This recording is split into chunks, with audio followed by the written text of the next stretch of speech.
What's up, guys? I'm Keith Kalfas. I'm here with Dan Platta from Blue Sky Services. You may know him as the Home Service CFO, and he runs Blue Sky Services, and they have 6 different companies. And this guy runs the bookkeeping agency that does my books. I was referred to him by Michael Dahlke, if you know who he is, because I needed help in my business running the books and learning how to do profit and loss statements and balance sheets and all this stuff that was really frustrating me. When I met Dan and he walked me through it and they took over my bookkeeping and I've learned about what he's doing, I had to have him here on the show. And he's got 12 different topics he wants to talk about starting, growing your business, and scaling your business. So stay tuned. Put on your seatbelt. You can also listen to this on the Untrapped podcast. We're going to dive deep, and Dan is going to teach you some very highly valuable stuff about growing and scaling a service business. Let's get started, bro. Let's do it. 5 steps to a proper financial setup. How do you set up your business financially in 5 steps? And I'll let Dan take it. I'm so happy to have you here, bro. What's up? Let's do it. Every business needs to understand that we're here playing a math game, right? Whether we're landscaping, whether we're cleaning windows, whether we're scrubbing toilets on the inside of houses or janitorial or putting in epoxy floor coating, if we're in the game of business, we're playing a math game. There's no way around that, right? So if we're playing a math game, the first place to start is how do we set that up, right? We didn't get into business as a charity. All of our businesses are for-profit businesses. So we are here to make money. We want to do a lot of good. We want to help a lot of people. But at the end of the day, in order for us to do that, we need to be profitable. We need to be successful. So we are playing a math game. So setting it up is super important. So I'm going to give the 5 steps to make sure that we set that up correctly so we can grow our business profitably. Our family's better off. Our customers are better off. Our employees are better off. And that's what it's all about. So step 1, separating personal stuff from business stuff. When a lot of guys start out, they're mashing everything together. And they've got business transactions in their personal account, personal transactions in their business account. And it makes it impossible to make good decisions if you can't even tell why you're making them. How are you going to make a good decision and know how much this costs you and that costs you and what your return on this thing is if you don't even know how much you're investing in the thing in the first place? So to get that level of clarity and even be able to see where our money's going, and it sounds so simple, but a lot of us don't do it early on. But if we can just split up business and personal, all of a sudden we have this clarity in our business of money coming in and money going out. And that is the first step to actually understanding what's happening in our business and knowing where we're making money and knowing where we're losing money. So step 1, separate business and personal. Step 2, even in that business, from the get-go, we are 2 different human beings. We might as well be bipolar.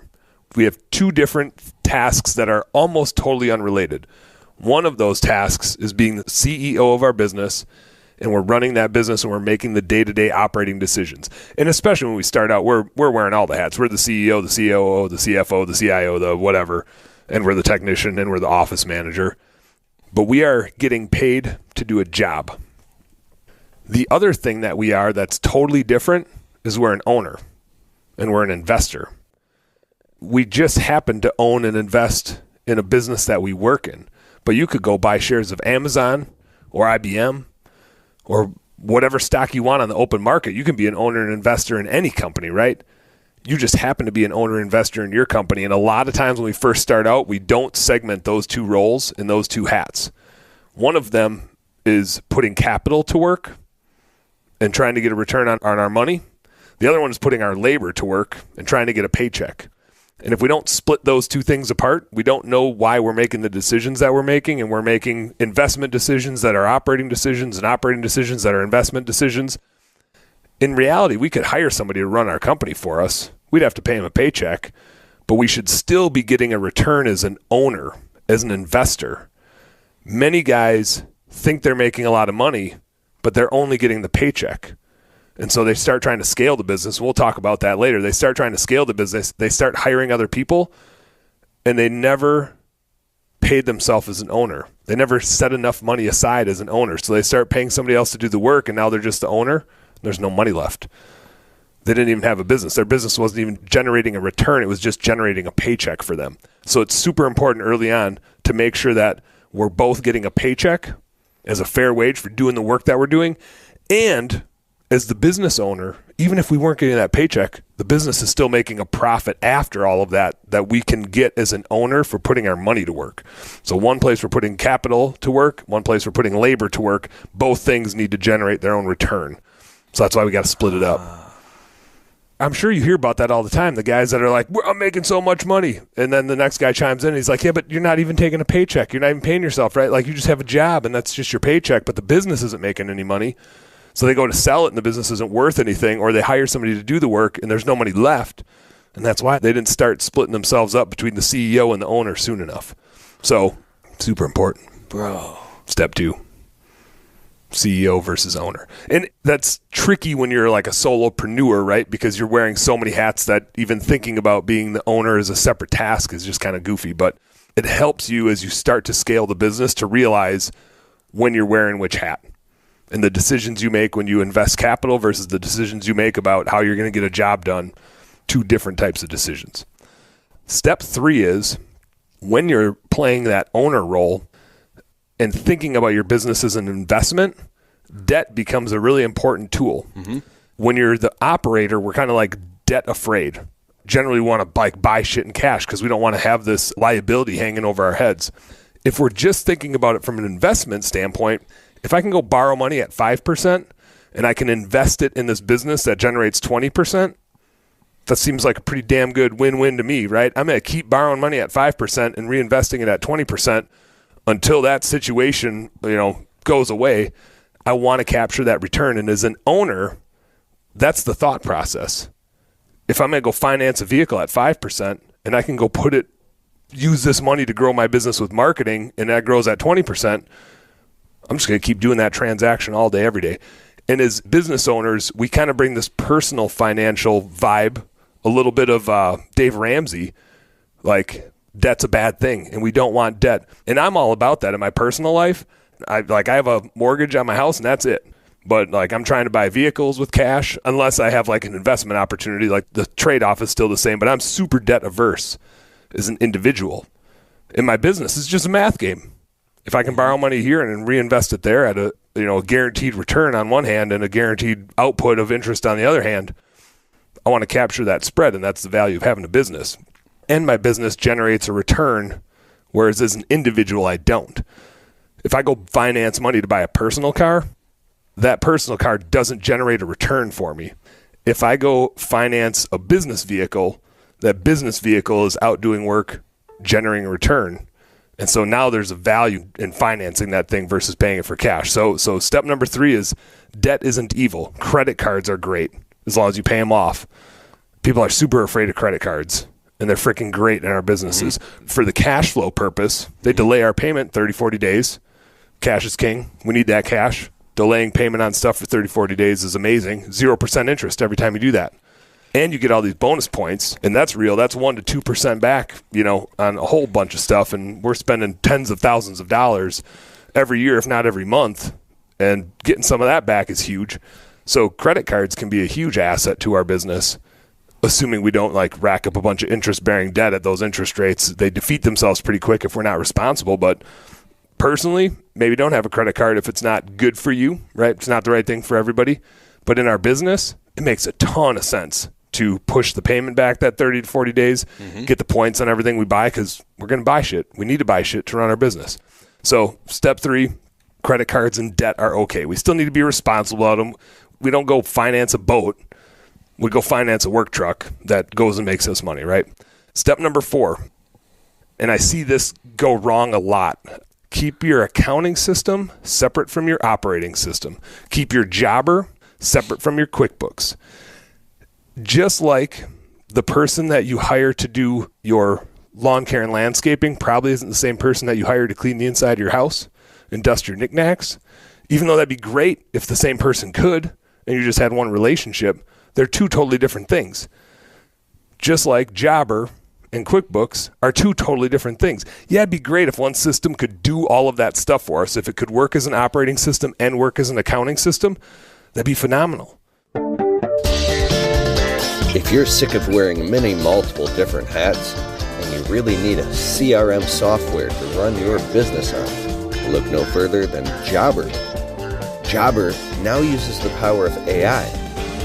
It not only does the billing, invoicing, payment collection, follow up with your customers, ask them for positive 5-star reviews automatically after you've left the job, but it also collects tips from the customers if they want to leave a tip. You just turn on the button, ask customer for tip, and I'm getting like 160, 250. I even had a customer leave a $600 tip with Jobber tips. And with Jobber payments, it automatically gets put into your business checking account. Here's the cool part. Jobber's virtual receptionist is insane. It's an AI receptionist that answers the phone and talks to your customers like a real virtual person, takes down all their information, books a quote, whatever you need. This is the future. So if you're super excited about taking your business to the next level and taking one of these hats off, Jobber helps you do all the administrative function of your business so you can focus on what matters, taking care of your customers, making money. I'm a Jobber ambassador, so you can get a totally free 2-week trial of Jobber software and a huge discount with my exclusive link. Just open up your browser and go to getjobber.com/Kalfas. That's KALFAS. KALFAS. Getjobber.com/Kalfas. Go there now, sign up, and if you need help, the Jobber team will hop on a Zoom call with you and walk you through setting it up in your business. This is easy. Do it. Let's go. Let's go.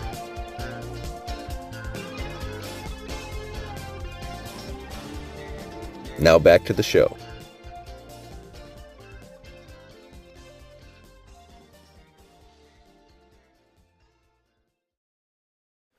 But just like I'm really good at financial stuff and maybe I'm not great at cleaning stuff, and my business partner, Andy in Minneapolis, he's great at operating the business and building processes, and I am not.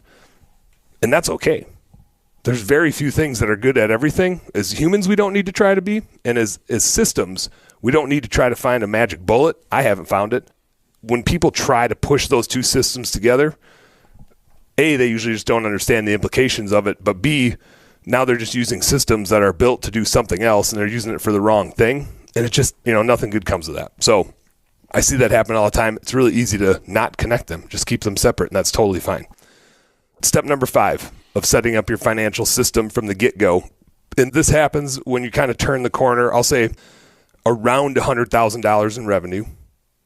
Could be a little less than that. Could be a little more than that. At about the point you start making $25,000 of net income in the business. Mm-hmm. So this would even be like, if you're not on payroll at this point, this would even be like before you pay yourself. So this can happen pretty quick in a lot of our businesses, maybe even like the $50,000 to $75,000 range of revenue. We want to switch from being an LLC.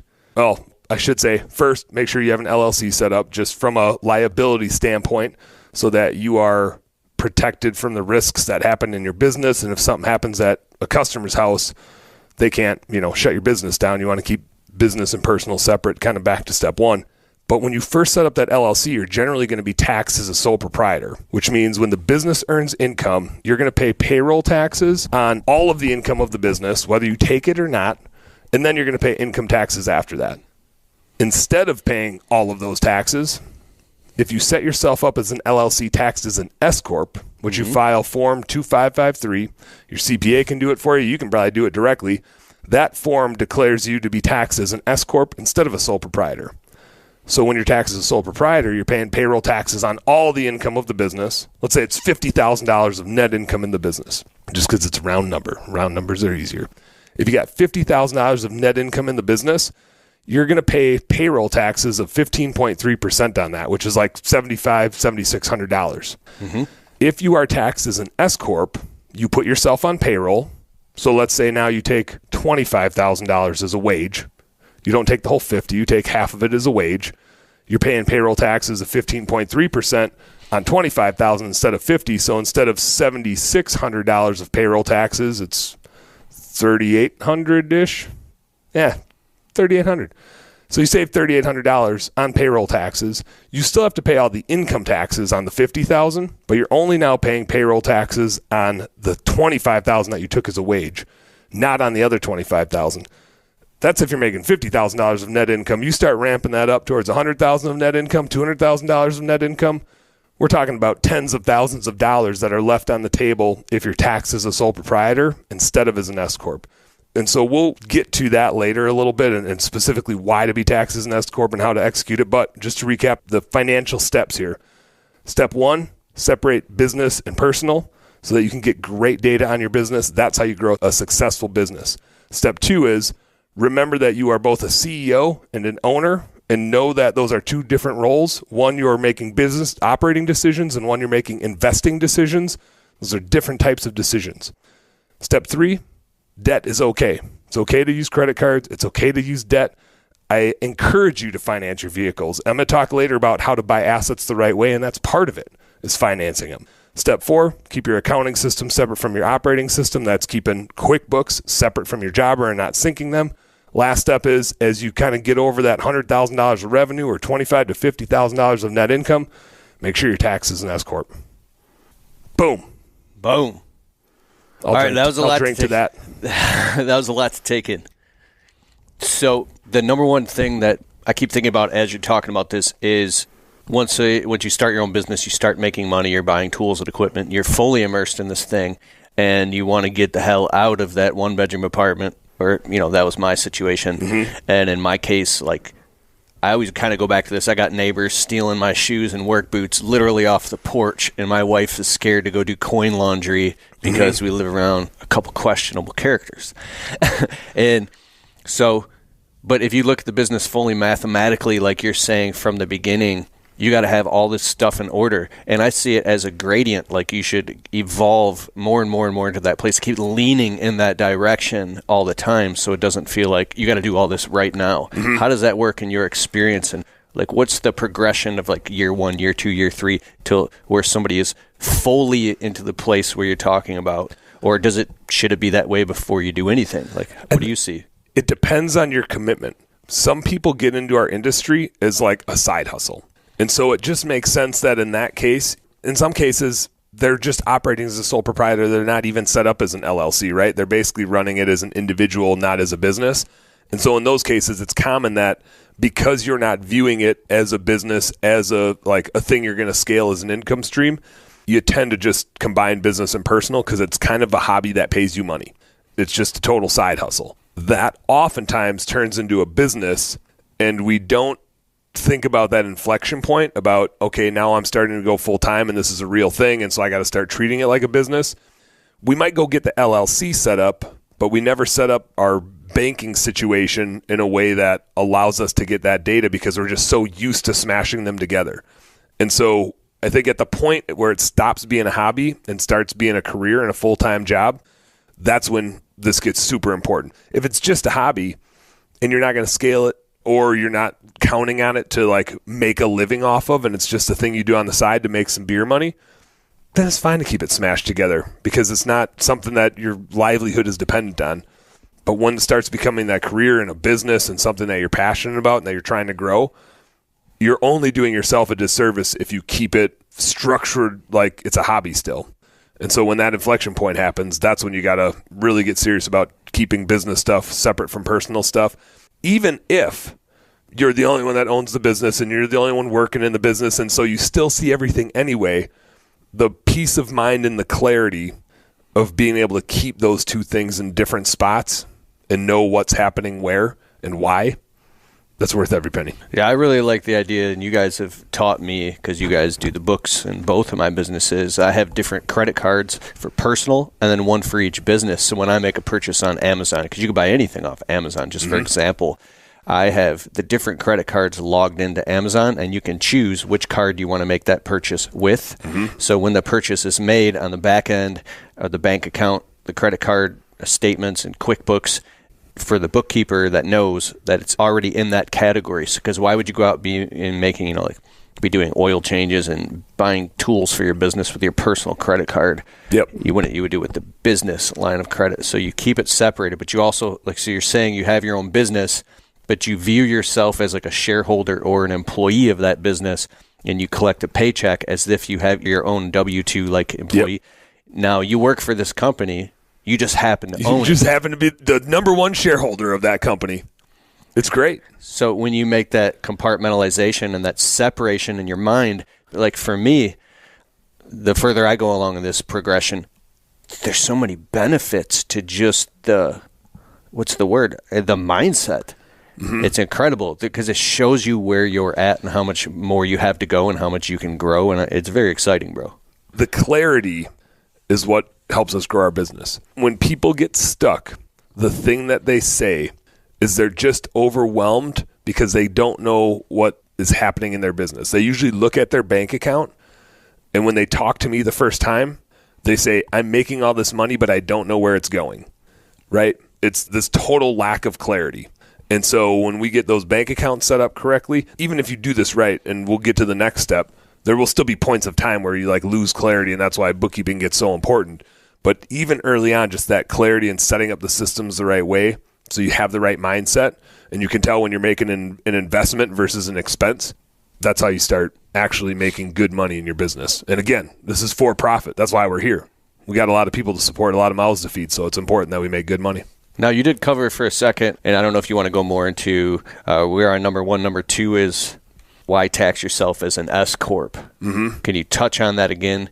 You did, but just recap, because some people are like LLC, sole proprietor, S-Corp. Yeah, they get mushed together because they go together kind of like being a CEO and an owner. They go together, but an LLC is a legal distinction.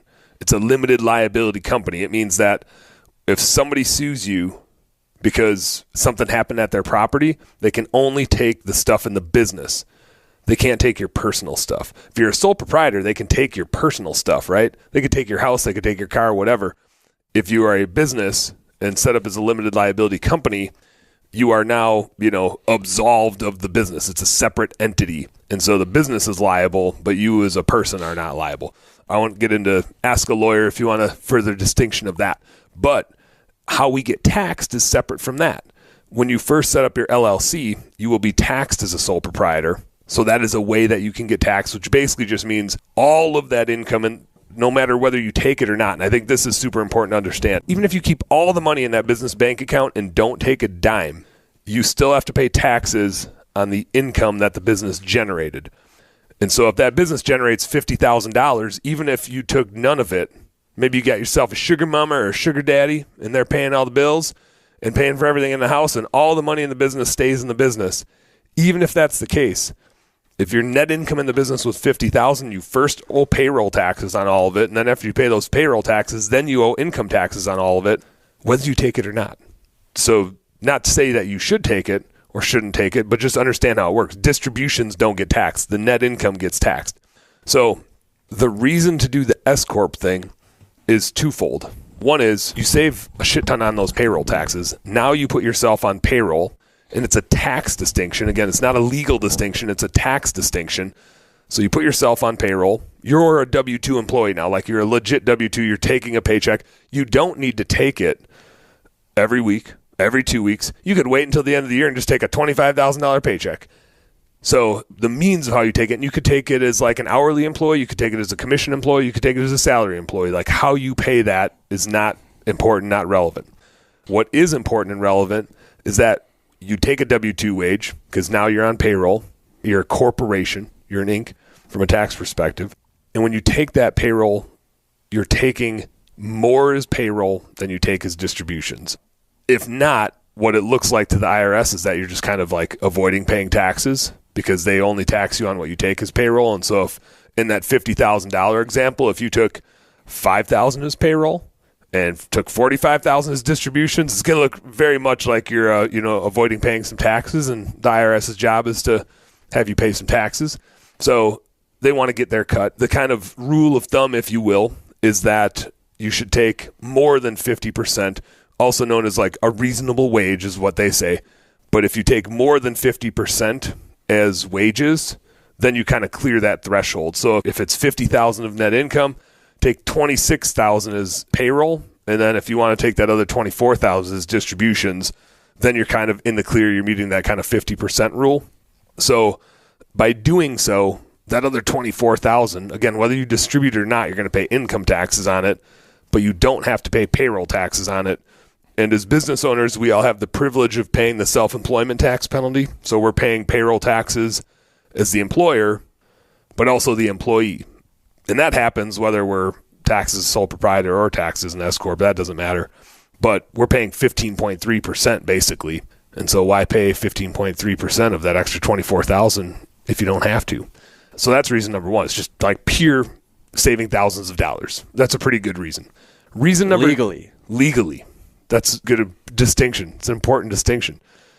Reason number two is a little bit more subtle, but kind of goes back to the knowing which hat you wear. When you are on payroll, you treat your business more like a business. And you're viewing the cost of the business and the cost of you doing the work as the CEO as part of the cost of running the business. So you no longer get conflicted in how the business is making its money and how you are making your money. When you're not taking a paycheck, every dollar that the business makes feels like profit. In reality, most of it is probably your wage and only a small part of it is profit. The owner gets the profit, you get the wage, right? And you're both, but the CEO gets the wage, the owner gets the profit. If you're not taking a wage, it all feels like profit. And so you'll hear guys be like, I got a 50% profit margin. It's like, well, 40% of that's really your wage. If you had to hire somebody else to do the work, most of that money's gone. The profit's like 10 to 20. So when you are taxed as an S-Corp, it forces you to take a paycheck. Legally, you have to take a paycheck. Now, all of a sudden, it forces you to run it like a business, too, because you have to take a wage. That's you paying yourself as a CEO, which now you also get very clear on how much the owner's making. And now it's a scalable business because when you can carve out what it truly makes as a business, now you have an asset. You have something you can sell. It's worth something to somebody because they know what it would cost, replacement cost, to hire somebody to go do the work. And here's what the owner makes. And now it's a true investment that somebody could make and sit on a beach somewhere while the business makes money. So the subtle value of being an S-Corp is you force yourself into that distinction because now you have to take a paycheck as the CEO. And if there's no money left over to the owner, you realize it real quick that, oh shit, my business doesn't actually make money. Nobody would buy this thing from me. It's not worth anything. It's just a job. And that's not a problem, but it's something to be very aware of. And as you scale it, if you are going to scale it, that owner needs to make money or you're going to have a business that you can't sell. Wouldn't be worth anything. So doing the S-Corp, like I said, has that kind of subtle second benefit to it. I love it. I love it. Now, I heard you saying, which is number 3, bookkeeping is finance. Mm-hmm. Bookkeeping is finance. What do you mean by that? So hit this with a question that I get a whole lot, which is, when do I need a bookkeeper, right? Everybody kind of has to take this on at some point, but I've seen guys get their business to $1 million and not have good bookkeeping. And I've seen people start with really good bookkeeping at $50,000 of revenue. So there's points in time where you can implement this thing and you'll be able to run your business without it. And I think that's the funny thing about bookkeeping is that you don't actually need to do it. As a bookkeeper, I'll be the first person to tell you don't actually need to do it. Your taxes can get done by a CPA with bank statements and a box full of receipts. They will hate you, and when you turn around walking out the door, they're probably going to flick you off, but they can complete your taxes I've been there with that disaster, right? And I didn't even know. I just thought it was normal. I'm like, okay, here's all my taxes. Here's the stuff. Here's what you need. You're welcome. Yeah, and my accountant, it takes him way longer, and 2 weeks later, he's like, I was up all day Sunday for 10 hours doing all of your taxes, and we're swamped right now, and you got all this stuff going on. It's going to be an extra $800, $1,200, but, I'm like, all right, well, thanks, man. Yeah, thanks for dealing with it. That's so I don't have to. I mean, that's the funny thing is bookkeeping is not for that. Now, they would love it if you do bookkeeping. I think one of the sneaky things that I see, and this isn't to dog on accountants, but they will offer to do bookkeeping for business owners, right? So your CPA oftentimes will offer to do your bookkeeping, and they're not doing it for you. They're doing it for themselves because they don't want your statements and box full of receipts. Their life is way easier if they do the bookkeeping. I mean, it's going to take them some time, but it's going to take them time to deal with your mess later. They'll pitch it to you as that they're helping you, but really they're doing it for themselves to make their lives easier come tax time, but they charge you for it. So they're not adding any value to you. They're kind of adding value to themselves in a lot of cases, but they're going to bill you for it anyway because it makes their life easier come tax time. So I'm not trying to paint a bad picture like they're manipulating you because they're doing work for you, right? but they don't do it. Their lens isn't, let me help this business owner make money. Their lens is, let me help this business owner help me get their taxes done. That's why they do it. I believe, and we at Blue Skies believe, bookkeeping is not for that. Now, it will do that. It will make their life easier, just like they would do the bookkeeping to make their lives easier. But that's not the why. The why for doing bookkeeping is for the business owner to make better decisions, to make more money. That's why we do bookkeeping. Yes, it makes tax time easier, tenfold, 100-fold, but that's like an external benefit. It's not the reason, it's just a side benefit of doing bookkeeping. So when we do bookkeeping, it's more about finance. It's more about the decisions we make. It's not about paying our taxes. That'll get done. That's an after-the-fact thing. There's some things you need to know when you're doing bookkeeping to get it right for taxes, but most of the decisions we make in our business aren't about paying less or paying more in taxes. They're about making more money. And the side effect of making more money is we might have to pay more taxes. We still want to pay as little as legally possible, but it's an end result. The point of bookkeeping is so that you have good clarity on your data as you build a business, so you know where your money's coming, you know where it's going, and you know that you're operating it profitably, or if you're not, you know what you need to change so that you can operate it profitably. And I've ranted to you before about like how to set up a P&L. You know, we've talked about the cost of goods sold and the different buckets in a P&L. I won't get into that now, but we organize a P&L in groups of decision-making buckets. So we have things that are about productivity-related buckets. We have things that are about client acquisition cost buckets. We have administrative overhead and like your people efficiency. We have fixed overhead and your infrastructure efficiency. So there's a bunch of things that go into that, but it's not about paying taxes. It's about you being able to see where your money's going and if you're in line with your business model and if you're making good decisions. I do want to say real quick, you guys doing the books in my business and teaching me everything you taught me and going through the process has given me so much clarity and it's given me a ton of confidence.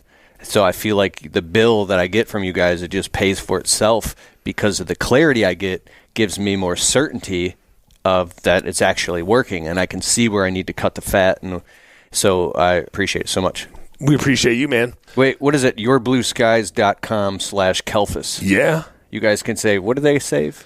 Half off their setup fees, $225 right off the top. So if you guys, when you're ready to get your books done, could be now, could be in 6 months. Remember, go to Blue Skies, yourblueskies.com/Kelfus, and you'll save half off your setup fees. That's dope. Thanks, Dan. $225 is real money. It's not like being an S-Corp and saving thousands of dollars, but $225 is still $225. And here's the thing. I started with this, and I didn't even answer my own question. I get the question of when should I do bookkeeping? And like I said, you don't even need to do it. But what I see and why you would do it, I mean, I kind of talked about the why. It's all about making decisions. I'm going to get into like the scaling decisions in a little bit here, but you start having to make those decisions where bookkeeping gets super valuable around when you hit $100,000 to $200,000 in revenue. Now, I'm not saying don't start bookkeeping sooner than that. It can still be valuable just to get that clarity and know where your expenses are falling so that as you start scaling, you already know what the business model is. And you see our P&L report, and it has those target percentages. Like, we already know how much you should spend on each of these types of decisions, so you don't need to guess. We already know. We run the same types of businesses. We have a few hundred clients that run the same types of businesses, so we know what the successful businesses are doing. And when bookkeeping really starts to pay off is when you start having to make those decisions about investment trade-offs. When you're wearing the owner hat and you got to decide if you should invest more in marketing or more in an office person, or if you should go rent a facility, or if you should go to the huge convention and spend money on that. We know when we like go do work, we talk about cost of goods sold and how much it's going to cost us to go out and do Mrs. Jones's job. We have our cost of goods sold. We pay around 40 to 45% to go do that work. Assuming we're taking a paycheck, if we're the one doing the work, or we're paying somebody else, we're paying that labor, we're paying the supplies, we're paying the gas to get out there. That's a real expense now. So when we're done doing that job, we've got like 55% left after we paid ourselves if we were the one doing the work. And now we still have a bunch of decisions to make. We got to decide, are we going to like spend money on marketing, go get the next client? Are we going to hire somebody, a virtual assistant or an office person to go sell that next client or customer service that next client? Are we going to go invest in new software like Jobber? or maybe Nice Job or some like review type of software? Are we going to invest in a facility because we want to grow the business? That's a huge investment. We don't do it if we don't plan on growing because we need a lot of revenue to pay for that. We got to decide if we're going to invest in employees, do like employee engagement stuff or recruiting stuff. So we have all these investments that we need to decide how much we're going to spend on it if we're going to get a return on them. And so when we start having to think about those investments is when bookkeeping gets super valuable. Because if you start trying to scale your business and you don't actually know how much you're spending on each of those types of decisions, that's where I get people coming to me. And like I said, I've had this happen with people that are doing $1 million in revenue. And I have a lot of people that are like just hitting 100,000, and the message is always the same. I haven't been doing bookkeeping, or I have been, but I don't really know how to do it, or I had, my significant other doing it, or my office manager doing it, but we have no idea what's going on. Either it's too far behind, or it's not done correctly, or we just don't know how to do it, or we haven't been doing it. And for so long, you can run your business just by looking at your bank account. And because you're the one doing all the work and you can see everything, your gut kind of tells you if it's working or not working. And the minute you start hiring other people, you start to not know anymore because there's just more expenses going out the door to pay for them, to pay for their stuff, to pay for their training, to pay for their mistakes. And then it's like, where'd all the money go? It's a lot to pay attention to, and without having the actual numbers in front of you every single month or whenever you want, the snapshot. Mm-hmm. So you can get all this value and all this benefit by just having your books done. That's what it's all about. It's like one of the most important things when you look at it from like that perspective. The minute you're going to start making investments, if the business makes money and you're going to reinvest in the business, you sure as hell better know what it returns. Just like if you're going to go buy a stock in the stock market as an investment, you're doing it, planning on it returning money to you, right? You're not just like, hey, Jeff Bezos, would love to invest in your company. Just have it, love you. Go take my money. No, you're like, hey, man, I'm going to give you some money, and later on, I expect to get twice as much back. It's the same thing in our businesses. If we're going to go dump money into marketing or dump money into an office person or dump money into a facility that we rent, we're not doing it just to throw the money down the drain. We're doing it because we believe that that money is going to pay us back twofold, threefold, fourfold. And we're doing it saying, like, I believe so much in myself that I'm going to put my money back into my own company instead of somebody else's. Right? The minute we start making those investments, we're betting on ourselves, and that's generally the right move. But we need to be looking at if it's actually paying off. And if it's not, the cool thing is, if we went and invested in somebody else's company, we don't get to do shit. Right? We have no say. We can't call anybody at any company we invest in and be like, let me tell you what I think we should do. They'd be like, who the hell are you?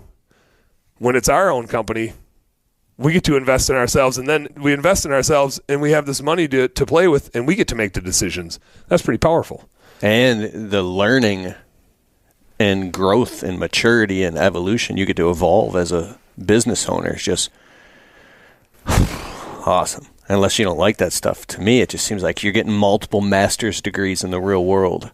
It's the best way to get a degree. School of Hard Knocks. All right, so I want to move to number 4, which is the magic formula.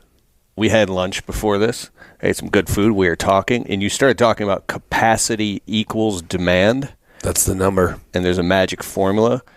Does this mean that the capacity that you have, like I always had this idea of like an ice cube, stick an ice cube tray in the sink and let water run into one of the compartments, and it'll run into all 12 and fill them up. But when there's no more capacity, it just spills over into the sink. Mm-hmm. But if you were to have 36 ice cube trays, it would keep filling those up. Am I off here? I like that visual. I like that. I can picture that because every time I fill an ice cube tray, I give it a little tilt, just a little tilt, and I fill the top end. And instead of moving the tray, I like to just put it in the one end and just watch it go. You sick bastard. All right. Isn't that funny? I mean, you created that visual for me. It's totally true. That's how I fill up the ice cube tray. I can't help myself.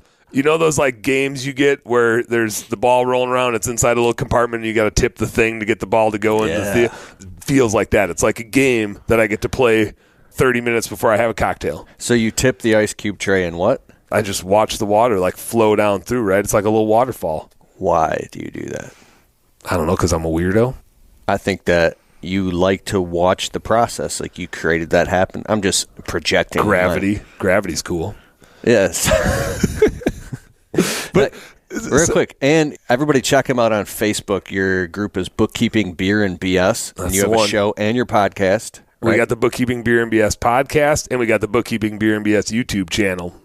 And my show usually goes long because it's a lot of beer and BS. It's replicating business owners sitting at the bar, that conversation that we'd have. So, depending on the constraints, sometimes it's an hour, but it's gone a couple hours before, just like maybe a seat at the bar might take you.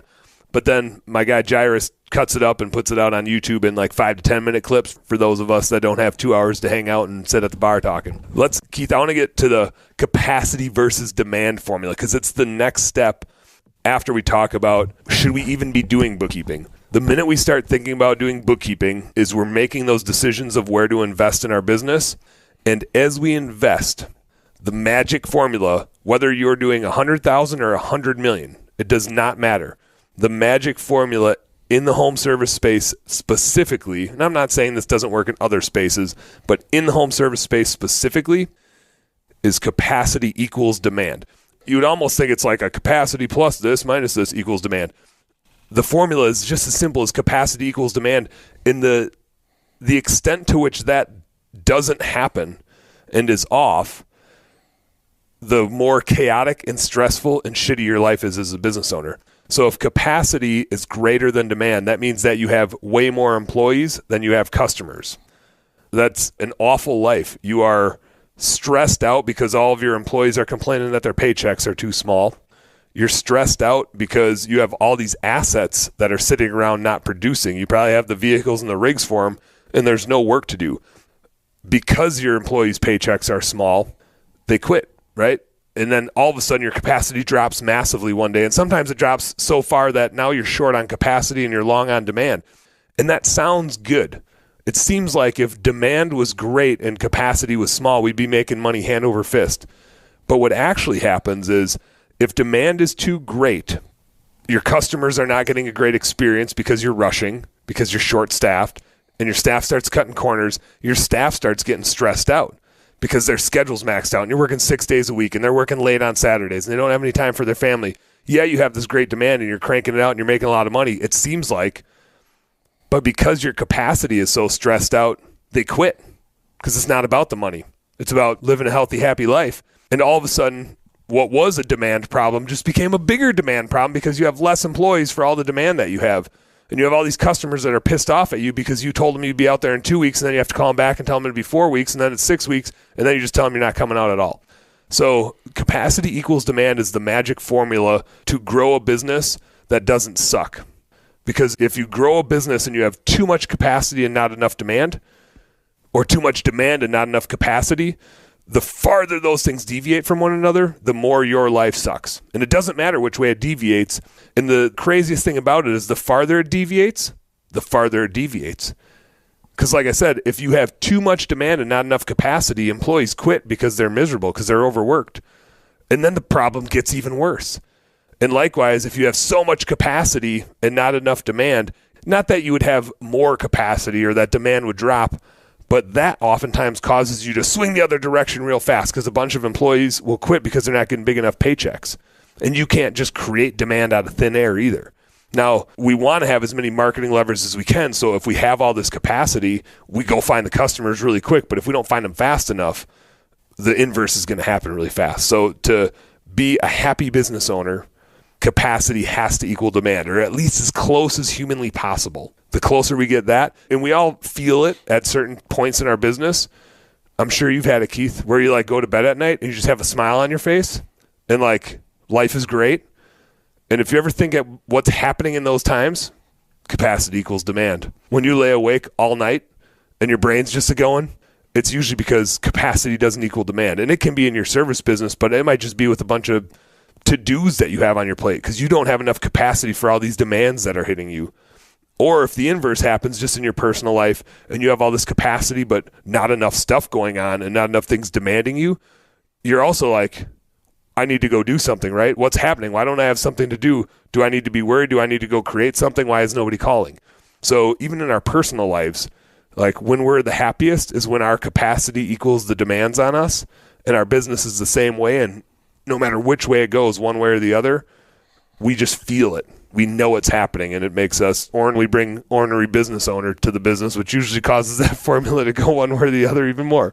So it is the magic bullet. It's the magic formula. And if you know that and you're intentional about it and you run your business that way, it's not going to be all like roses and sunshine, but it's going to be a hell of a lot happier place to be every day. That's for sure. Bro, I like that. That's good. I'm going to meditate on that. That's the thing that I say. I'm going to meditate on that. Capacity equals demand. Mm-hmm. I'm going to ask a quick question about that. So what if your phone's blowing up off the hook and so much to the point where you can't take care of all these customers and you're just kind of skimming the cream off the top and you feel like that's capacity meeting demand for you? Can it be different for different people? I think so. It depends on your expectations, right? That can be super stressful if it's because you just had an employee or two employees and they just quit on you, and so now you can't answer the phone because you're the one out there doing the work and you're trying to scale this business and you feel like you just went backwards, right?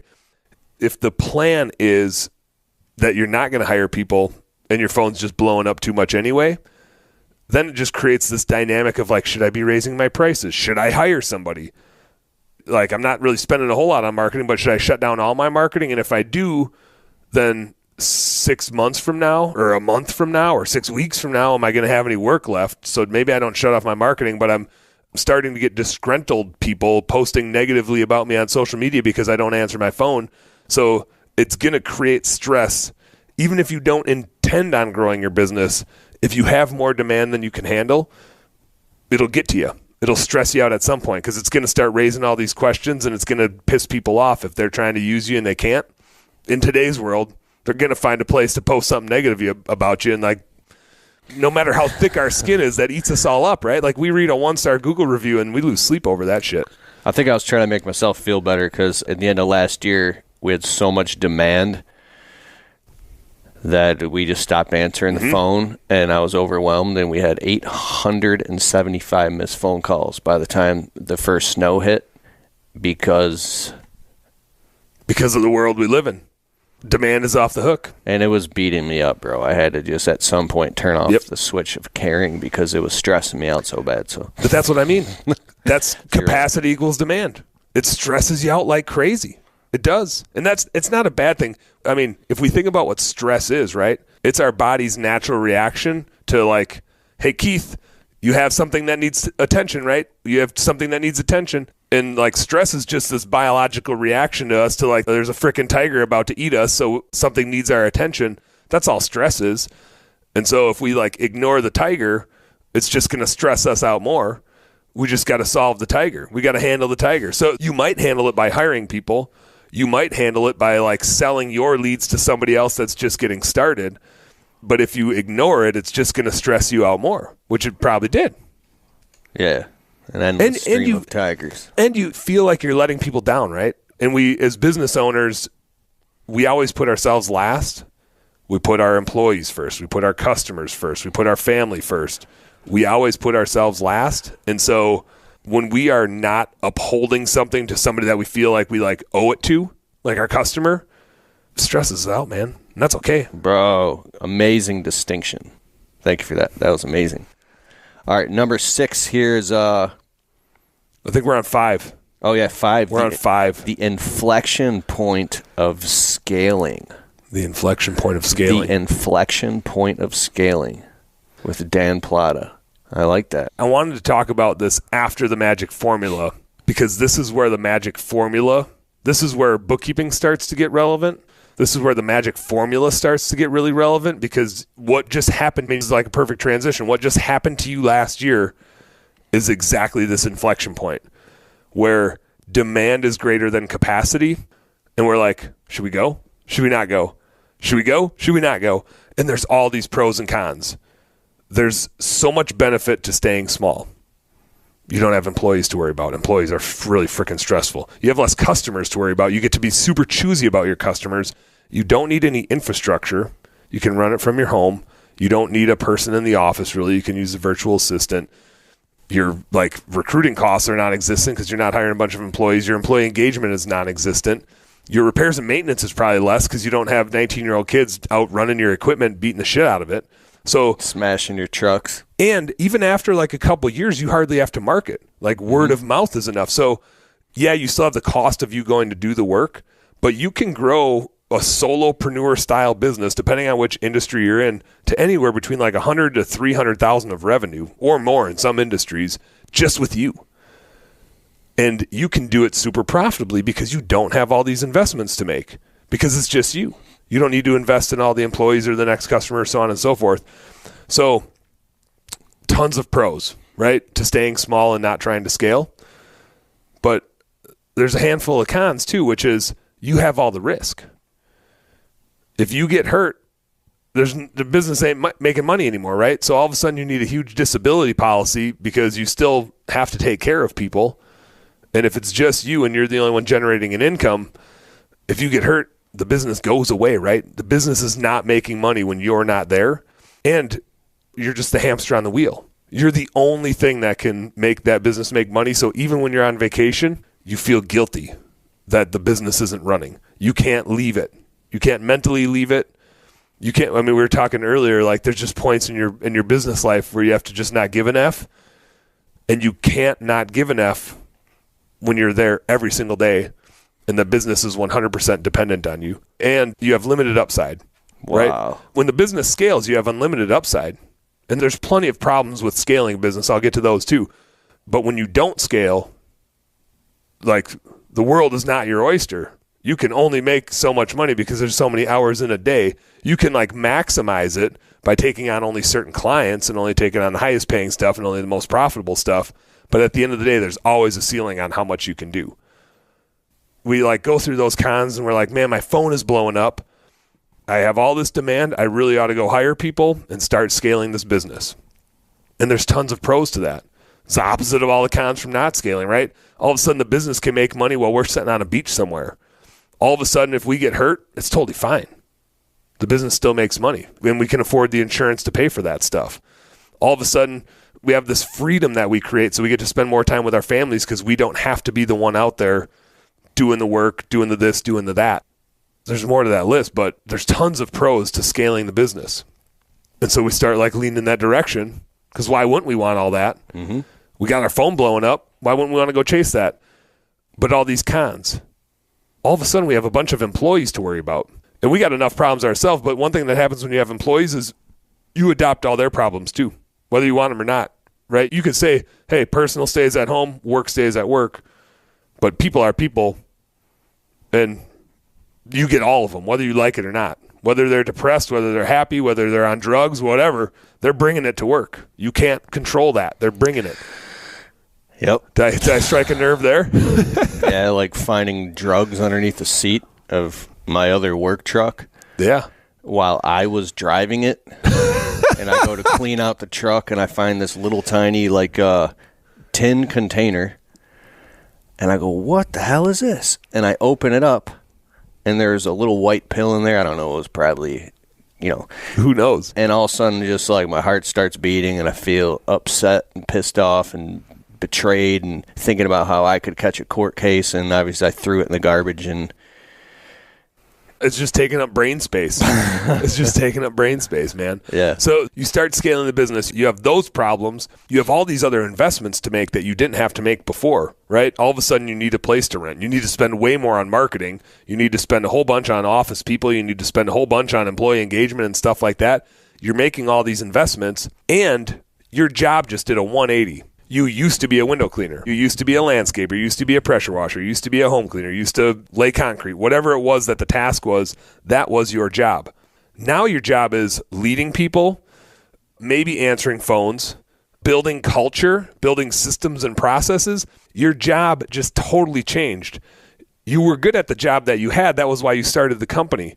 But do you really want an administrative, managerial, CEO type of job?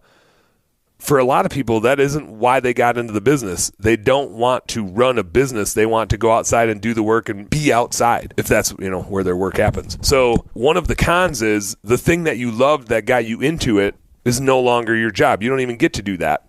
You could scale a business and still be out in the field, but it's just tricky to do because you can't see everything that's going on. All right, real quick. I want to tell you about something that honestly blew my mind. If you run a landscaping business, pressure washing, window cleaning, or really any home service business, You already know how important your website is. But most guys either have a terrible website or they paid some designer thousands of dollars and it still doesn't bring them any leads. That's why I partnered with a company called Rebolt.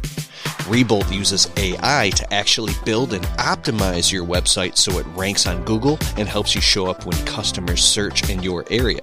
We're talking about professional website design built for local SEO and optimized to help you show up in the Google 3-pack. This is not one of those junk AI website builders. These guys are legit. If you want to check it out, go to keithkalfas.com/Rebolt. That's keithkalfas.com/Rebolt. REBOLT. Go see what they built. It's seriously impressive.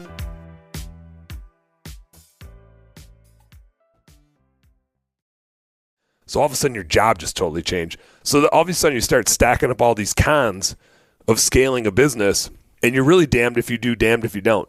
You're kind of a dumbass if you don't scale it, and you're a moron if you do scale it. You're just buying a different set of problems. Now, eventually, a scaled business has way more upside, can make way more money, can buy you way more freedom, but the path to get there is not just, I think I'll scale my business and, throw some money at it, make some investments, and see what happens. Like a couple of years, and we'll be $1 million, $2 million business.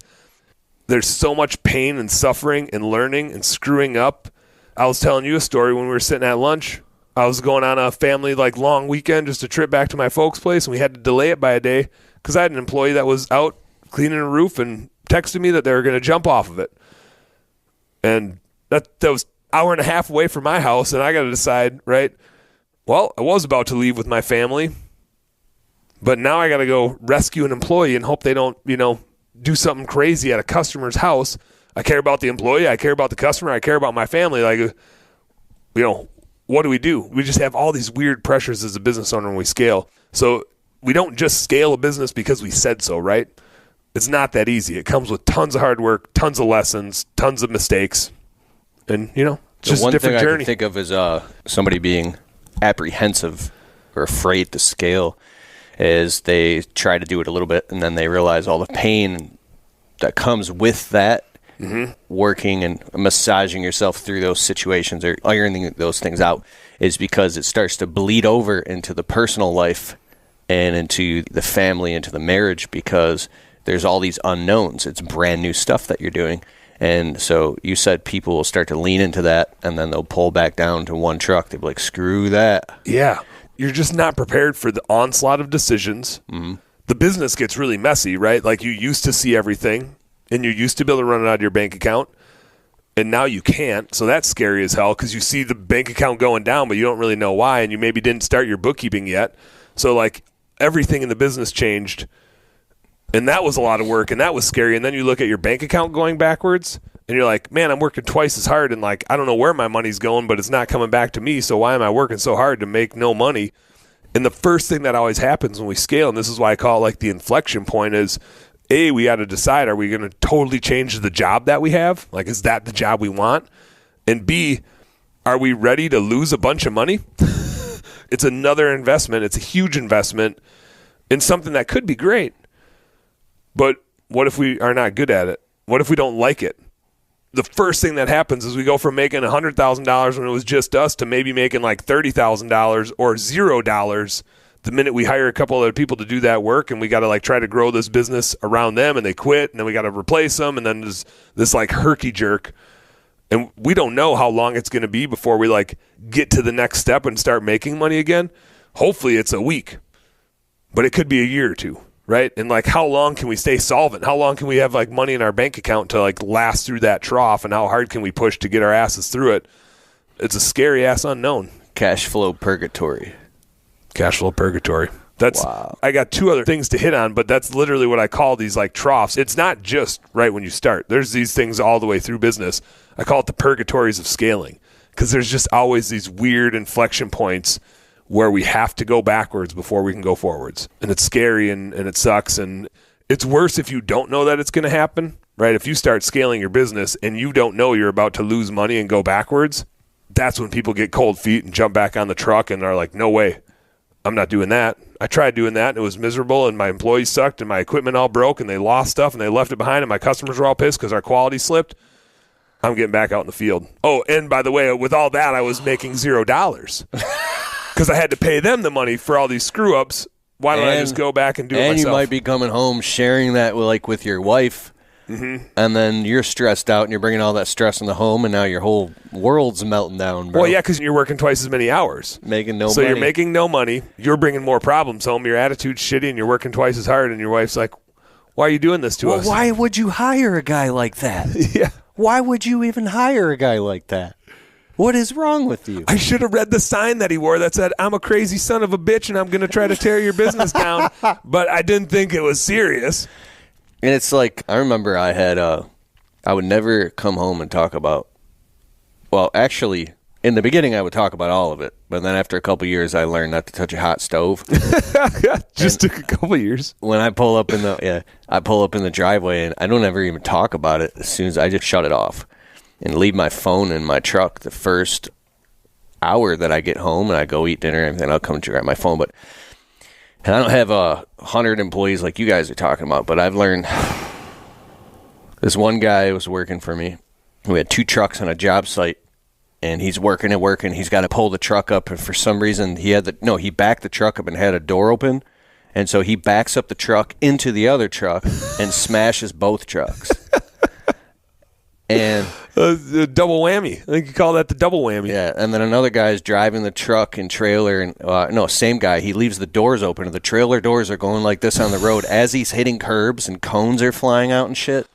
And then this guy had quite the driving skill set. Yeah, he couldn't drive no more. I had another guy drive, and that guy, this was my fault because the brakes needed to be fixed on a truck, and they still worked, but they needed to be fixed. And he rear-ended an off-duty cop. Oh. And then fled the scene. Oh, my God. So I come outside, and I hear sirens, and there's 4 cops surrounding my house, and they got him and my truck with it running and the door open, and the front end has got a dent on it. Yeah. And I came out, I was like, well, why would you do that? And I was like, somehow they just let him go and nothing happened because it was an off-duty cop, and he liked me. And then the guy's like, by the way, can I get a landscaping quote? So I just paid the guy's deductible and got a landscape quote out of the deal. Yeah, it might have paid for itself. Now, tangent, I have rear-ended a not off-duty cop before. So I'm right there with the boy, and I'm a pretty good driver, but all of us make a mistake or two. Damn. Yeah. He was pissed. Dude was pissed. But long story short, his supervisor had to come right up the ticket for me hitting him. The supervisor almost hit me because it was just a glare ice rink around a corner. And the cop was there because there was a car accident. And so I tried to stop, but I couldn't stop. So I bounced off of his car. Because it was ice. Because it was just freaking glare ice. And I asked the cop. He came out F-bombing me. He was so pissed. And okay, whatever. I asked him, there's a parking lot right here. Can I, pull off so I get out of the way? And he's like, no, you stay the F right there. I'm like, all right. I'm not going to argue with this guy. He's pretty fired up. His whatever, I don't know. I don't know all the terms of their ranking, right? His lieutenant or whatever it is, slid past, should have hit me, but actually missed me and slid past me because it was so icy. He turned into the parking lot, and he walked over. Dude looks like Doc from Back to the Future. And he's smoking a stogie. You can tell he didn't plan on leaving the office. It was hilarious how the one guy's so fired up. This guy that comes, the superior dude, is just, super laid back. And he, pokes his head, and he's like, why don't you guys pull on over here? And I was like, that's what I'm saying. We shouldn't be sitting here. This is a death trap because people behind me kept hitting the curb, right? They would see me. It's the one dude just had me blocking for him, basically. I pull off, and me and the lieutenant are talking.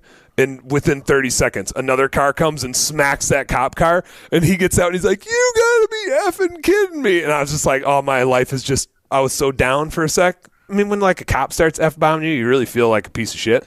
Uh-huh. And then his lieutenant started making me feel better. And then this other car comes and hits that cop car and he just blew up. And I'm 50 yards away just listening to him F-bomb that guy. And I was like, oh, this is just so great.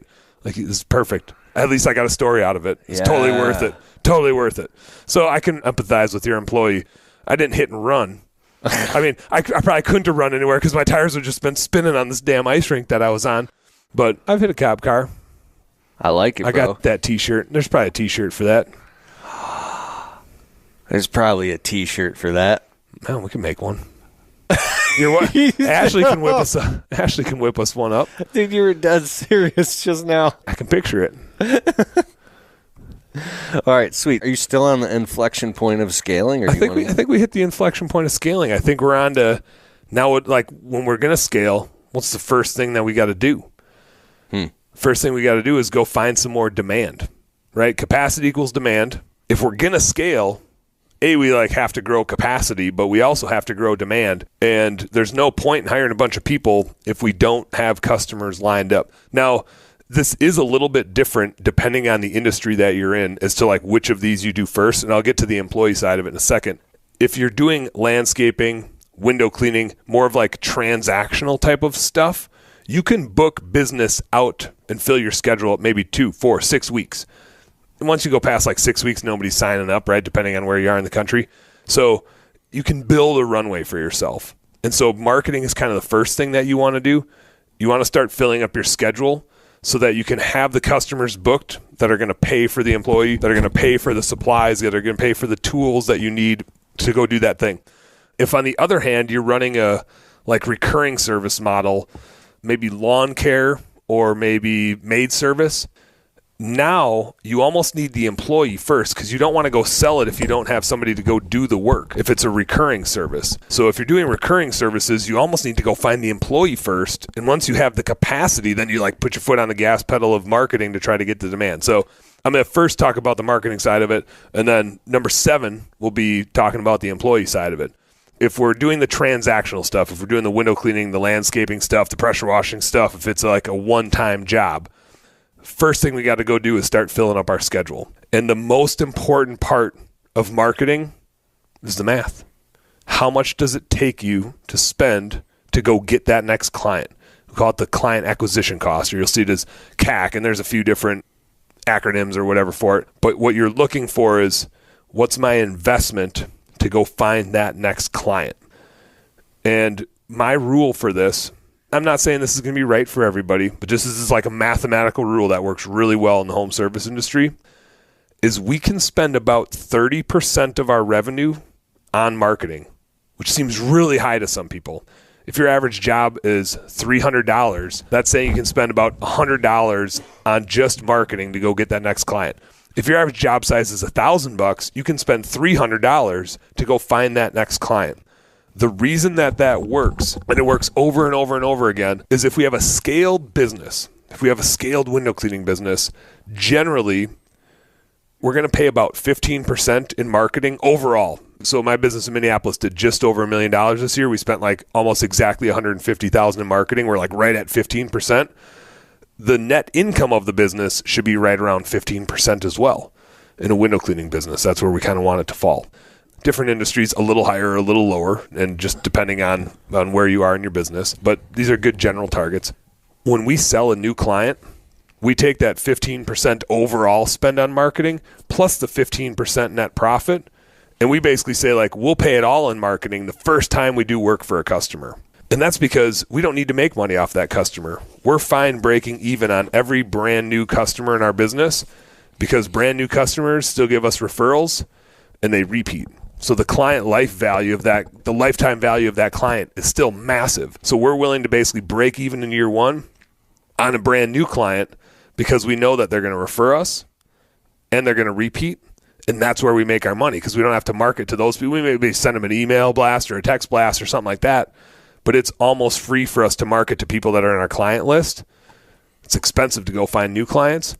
But especially when we start scaling, it's how much money should I spend on marketing? If I'm going to go do $200,000 in revenue, $300,000 in revenue, $400,000 in revenue, it's okay to spend 30%. If you're going to go do $500,000 in revenue, it's okay to spend $150,000 on marketing. You'll make $0 in your business for a year, but now next year you're going to have so many damn clients, you're going to be able to market to them for free. And so, not to say that you should go spend $150,000. We did in our business very early on, and we went from $150,000 to $500,000 just like that. It was a year of not making any money, but we just now we're $500,000. And when I talk about the purgatories of scaling, that's a sweet spot where you can be pretty damn profitable. So that marketing investment and understanding how much you can spend and what you need to get out of that, how much you can spend to go find that next client is super important. Because if you don't get that right, and if you're too gun shy to spend on the marketing, you're stuck at that inflection point where you like try to get off the truck and start hiring people, but you don't have enough demand because you're not spending enough on marketing to fill their boat up. And you really need like 2 people at least to replace you, because they need to both go out and make money so that you get a little bit after you pay them. So you really like got to dial in your marketing so that you can scale up fast enough. Because if you don't scale up fast enough, you stay in that first purgatory where you're just losing money hand over fist because you're paying it to them. You don't get to pay yourself. So when we talk about ROI, we hear that term all the time, but a lot of people confuse it for like revenue. But it's not really revenue, it's return on investment. It's how much net income do we get when we invest in that marketing. And so it's important not to just spend $400 of marketing on a $500 client. Like, yeah, you made a return revenue-wise on it, but we can only spend 30% to even break even on it, right? In our business model, we can only spend 30% of the new client revenue. And so we talk about return on investment. If we can get that number 30% or lower, we get a return in year 1. And that's pretty cool. There's not a lot of businesses out there in the world where you can get a return in year 1 on your investment. Think about if you invested in Amazon stock. Let's say you put $1,000 into that. Is that going to pay you back $1,001 of dividends in year 1 without you having to sell the stock? There's no way. No. There's no way. In our business, it can.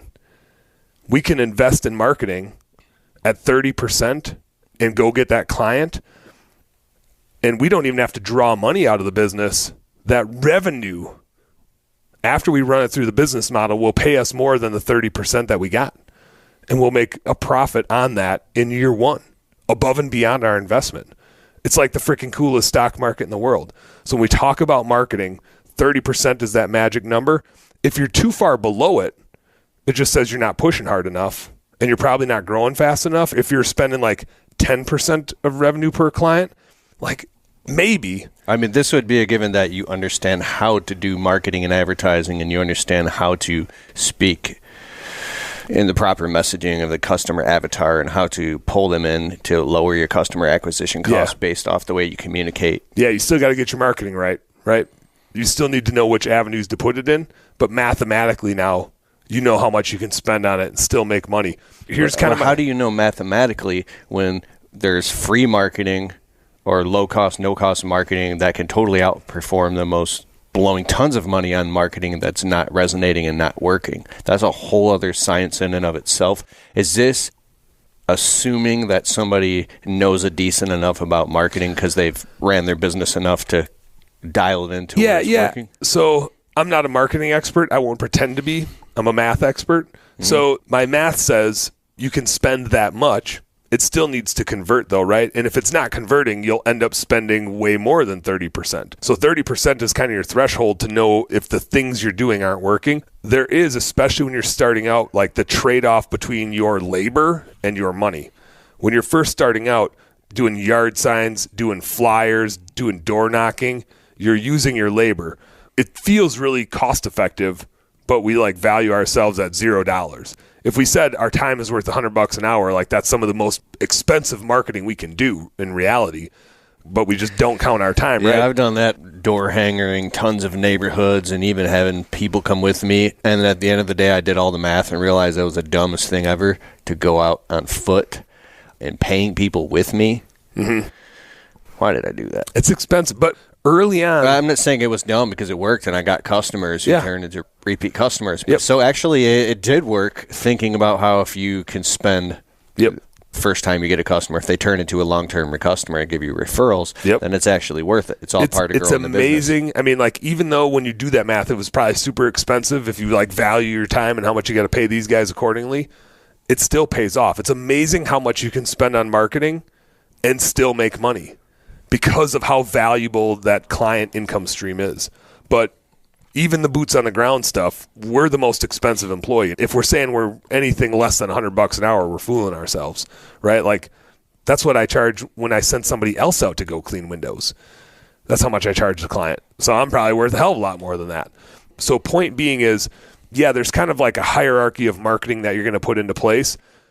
I can hit on a few of those, but the point is no matter what you're doing, whether you're doing Google ads, whether you're doing Google local services, whether you're running Facebook ads, whether you're doing yard signs, clip flyers, rock flyers, like everybody's kind of got their own thing. If you're door knocking, the math is always the same, 30% or less 30% on a brand new customer, So if your average job size is $500, you should be around like $150 spent to go find that next client or less. And so if you know what your average job size is, then you know where that 30% threshold is not to go over for your client acquisition cost. Then you can test, right? Yeah. How much do I need to spend on Facebook ads? How much do I need to spend on those yard signs plus what I'm paying somebody else to go put them out, or me at $100 an hour putting them out, right? Or the flyers, or the door knocking, or the Google. I think I already said Google. Or the radio ads. Like we do radio and TV in Minneapolis. It's super expensive, but we can do that same math. We're spending $30,000 to $40,000 at a clip instead of $300,000 or $3,000, but the math doesn't change. It's the same thing. The one other point on marketing, as you start to grow and you do more awareness marketing, I like to look at it as there's like the direct pull the lever and customer spits out marketing. There's a lot of marketing that's more like awareness. Billboards don't convert, but they're awareness. Radio ads can convert, but they're more like awareness. And TV ads especially might convert a little bit, but they're more awareness. So when we're measuring our marketing spend, one thing that we do internally, and actually I've got a sheet that I'm going to get out on my website for anybody to go download so they can do this by source. But what I find is when we do marketing on TV or radio or do some of that awareness marketing, the rest of our marketing starts to look really profitable. Really profitable. Like our Google ad average acquisition cost is like $38. Isn't that? It's like good? Incredibly low. But it's not because we're that great at Google ads. It's because we do all this radio advertising, and when they search our name, they click our damn Google ad. They're not going to scroll down to the organic thing, but you know they're going to go type it into Google. They might dial the number that they heard, but chances are they just remember our name and then they Google us and then they click our Google ad. It's not like a one-off promotion. You're running a marketing campaign. Yeah, we got stuff on this radio station and that TV. And so when you do awareness marketing, that acquisition cost by source starts to become less relevant, and you're actually looking at it on average across everything because, like, I think we have one radio station where it's like we shoot for $150 acquisition cost in our business. Our average job size is right around $450, so we're like playing with that 30% level for new customers. But our acquisition cost on some of the TV and radio is like pushing $400. It's like for a new client, we're spending more on the marketing than they pay in revenue. But if we look at our total portfolio of marketing, the $150,000 we spent last year, our acquisition cost was like $153 per new client. Our target's $150. So it's like we're getting the benefit. Now, we might look at these 4 radio stations and this TV station and say, well, these 2 are in the 200 range and this one's in the 300 range and this one's at 500. Like, we're cutting that one out. That one's not paying off from what we can tell compared to the other ones. But just because it's a little bit high doesn't mean it's not working. Like, it starts to get a little more complex in that case because you kind of got to look at the full portfolio when you start doing awareness marketing. When you're just doing direct Facebook ads or Google ads or flyers or yard signs, it's a little more easy to tell if it's working or not working and what the specific acquisition cost of that thing is. But the rule that I like to use, 30% for a new client. I like that. Just makes it simple. So you need to know your customer acquisition cost, the average ticket per customer. Mm-hmm. So round up all your customers and find out all the full jobs of the year divided by the amount of customers. Yep. To find your average ticket price. And then the lifetime value, the LTV of the customer. I don't even use just like the one time, not the lifetime value, because I just need to make sure that we at least break even on them in year one. I don't want to lose money in year one, but I'm okay with breaking even because I know that the lifetime value then, like, and there's people out there that would argue you could spend more because of the lifetime value for sure. I just don't want to go backwards. Like, that's kind of where I draw the line. Starbucks does that shit, and they'll be like, our lifetime value is actually $20,000 per customer. So they'll go in the hole, right? And I'm like, I got bills to pay. I got a family to feed. I don't want to go in the hole. I'm not willing to go backwards, right? Because I have this investment, unlike investing in the stock market where I might get a dividend each year, but I'm not getting my money back until I sell the thing. In our business, I can put money into marketing, and I get my money back in year one. I'll get all of that money back.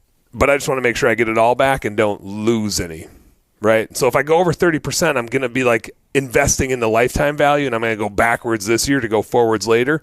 That might be the right decision for somebody that's got deep pockets Or maybe their significant other makes a bunch of money, and so then their business, they can afford to not make money this year. Like, everything's relative, right? But I just kind of draw the line at, I just don't want to go backwards. I want to keep going forwards, but I do understand that this lifetime value is a real thing, and referrals are a real thing, and repeats are huge in our business. I think we're at 60%. I just use all my repeats to pay for my new clients. That's huge. That's huge. I love that, bro. So I think we covered the ROI of marketing. Is there anything else? I think we got the ROI of marketing. That was really good, bro. You want to know what's real trippy? Huh? It's the exact same thing for employees. Hiring employees is just marketing in reverse, right? So we have an acquisition cost to acquire a client. We have an acquisition cost to acquire an employee. It's capacity equals demand all over again.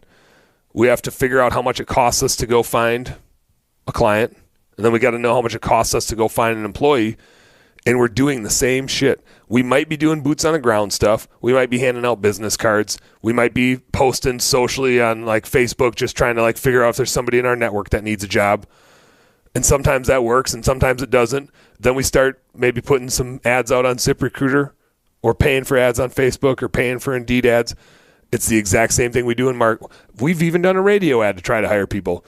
It's the exact same thing we do on marketing. The funny thing is, the mistake a lot of guys make early on is they post job descriptions. They forget that they're marketing. If your marketing material... Because you guys have a recruiting agency. You know about this stuff. This is what we do.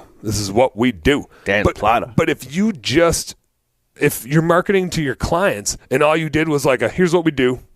There's no sex appeal, right? There's no differentiation. If you just say, we come out and we clean your windows and we do this and we do that and we do that, here's our cost.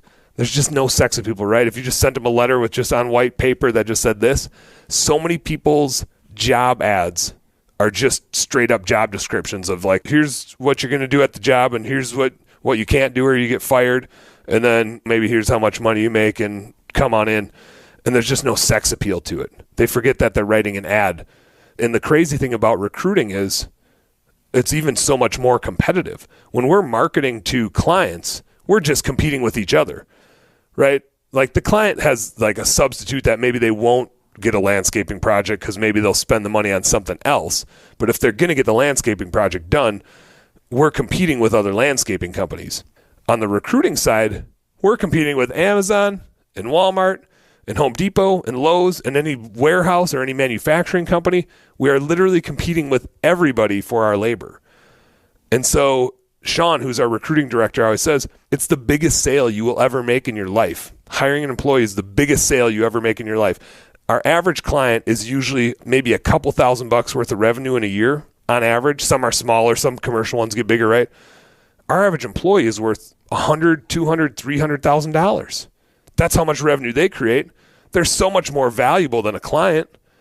And they're going to touch all these clients. If we get a really good employee, the positive impact they can make on all these clients. Likewise, if we get a really shitty employee, the negative impact they can make on all these clients. So it's funny, we get so obsessed with the clients when really the employees, if we're going to scale the business and go past this inflection point, the employee is by far the most costly thing. And anybody that's scaled the business, I think everybody would agree with this. Once your business is scaled or scaling, you no longer lose sleep over clients. If a client leaves or is upset or posts a 1-star Google review, you don't give a shit. If an employee leaves or causes drama in the office, or you're not sure if they're going to show up tomorrow, that's some real stress because your business depends on them. We're in the people business. When you start scaling, you're no longer in the pressure washing business. You're no longer in the landscaping business. You're in the people business. You're a leader. You're a systems person. You're a culture person. You're no longer in the task anymore. So when it comes to employees, one of the areas where have the wrong mindset generally is we look at it as we have something they need versus they have something we need, right? We need them more than they need us, especially in this labor market. We also tend to look at it as we shouldn't have to pay money to find them because they need an income, so they should be trying to find us. In reality, we're spending all this money on marketing to go find the next client, and then we have to spend a few $100 to go find an employee, and we kind of gripe about it, and we say oh man, Indeed ads are getting so expensive, or this is getting so expensive. In reality, if we spent $5,000 to go find that employee, the amount of revenue tied to them, right? They can do, like I said, between $100,000 and $300,000 of revenue in a year. So if we spent $5,000 to find an employee and get them trained up and whatever, that's nothing. Let me tell you something most service business owners never realize. You're spending money on Google Ads, Facebook, maybe SEO, maybe yard signs or flyers, but you have no idea which marketing is actually making your phone ring. That's where CallRail comes in. CallRail is call tracking software that shows you exactly which marketing source generated each phone call. So instead of guessing where your leads came from, you actually know. And when you know what's working, you can double down on it and grow your business faster. If you want to try it, go to keithkalfas.com/callrail. That's keithkalfas.com/CALLRAIL.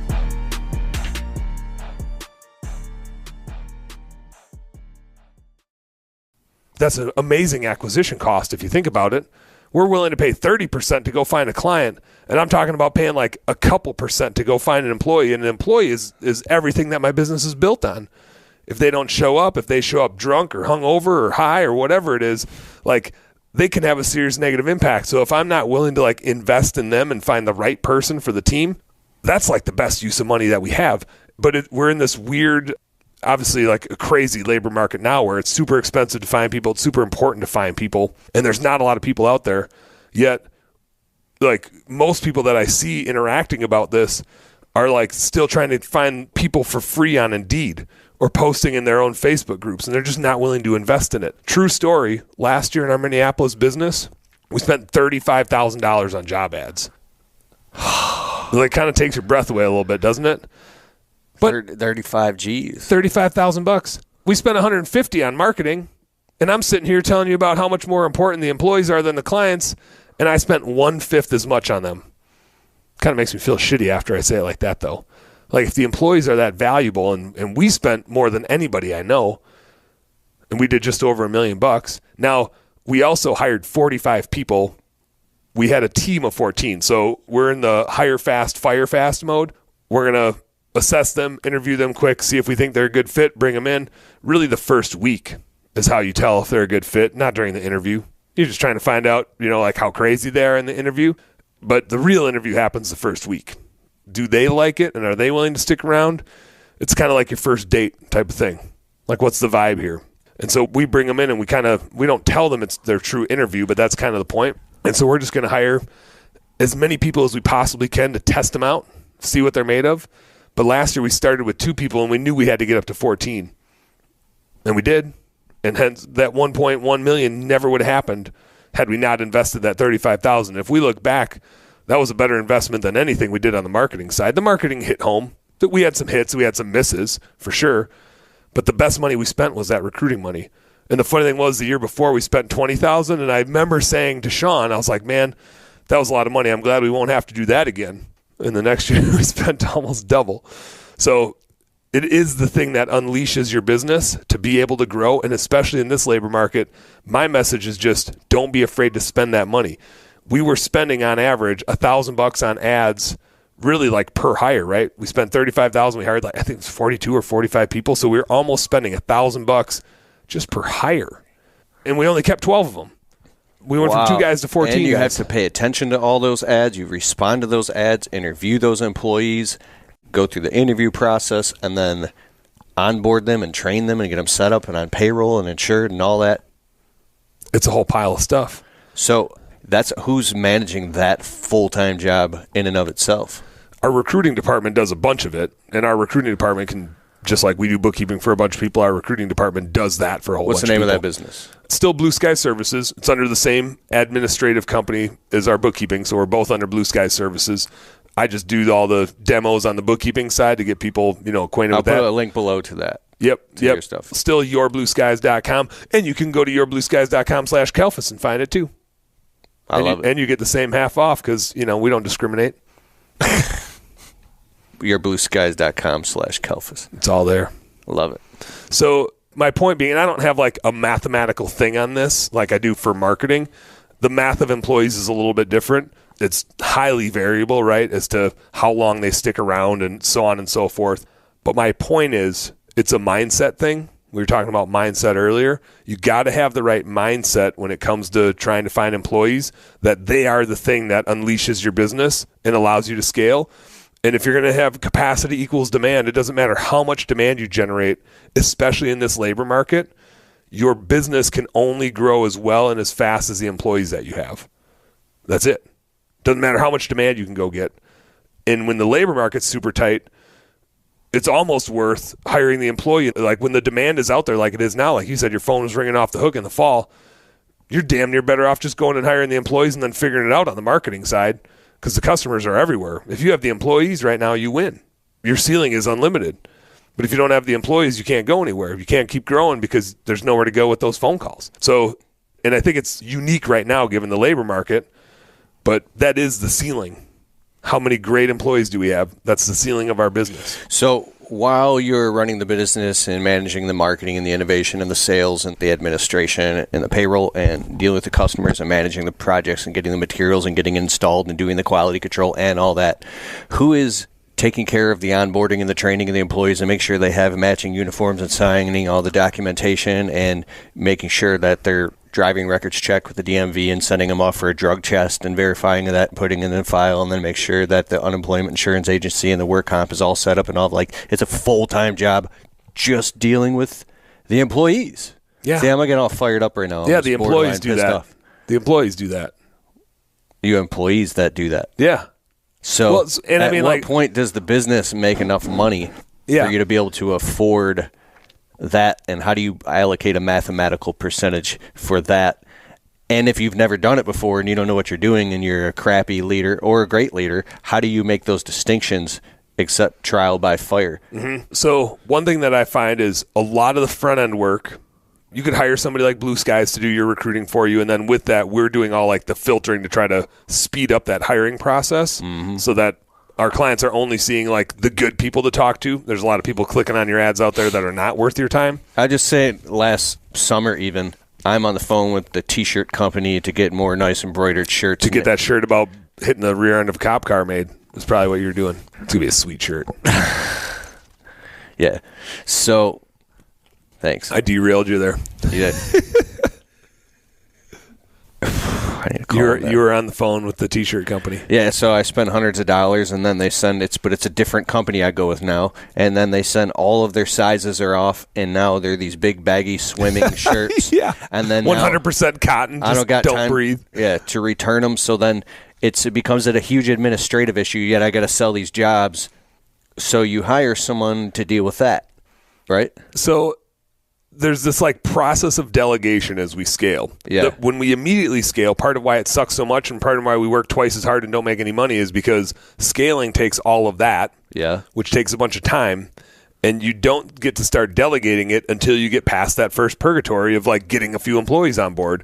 And then you can start delegating the field work, and you can do a little bit more of that to get your next employee. And at some point, you hire an office employee, or you have a part-time virtual assistant that starts taking that stuff off of your plate. When we do recruiting, one of the things that we do, like I said, is all the filtering and stuff.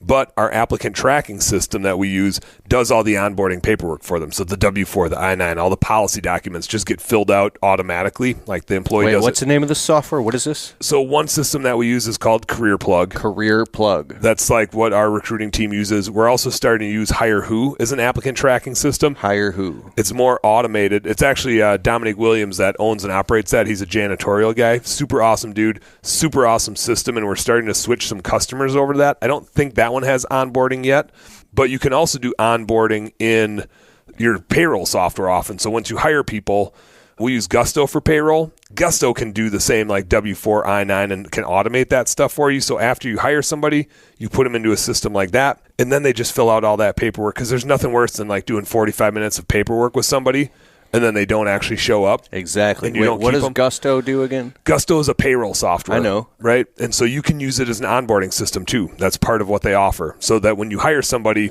you just send them the link. They go fill everything out online, so you don't need to sit down and do all the paperwork with them. I need to switch over to Gusto. I got a link for you. It's not a yourblueskies.com/Kelfis, but it's like a gusto.com/blueskies. I've been using ADP forever, and it works fine. Yeah. I wonder if they have that, and I bet they do know it. Yep, I bet they do. Oh my god. Gusto might be a little more cost effective. ADP is kind of pricey.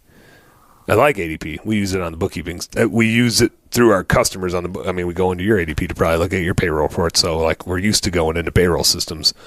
Gusto's my favorite. They got a pig. Like my employees love the pig. A little animated pig that walks around. It's a big hit.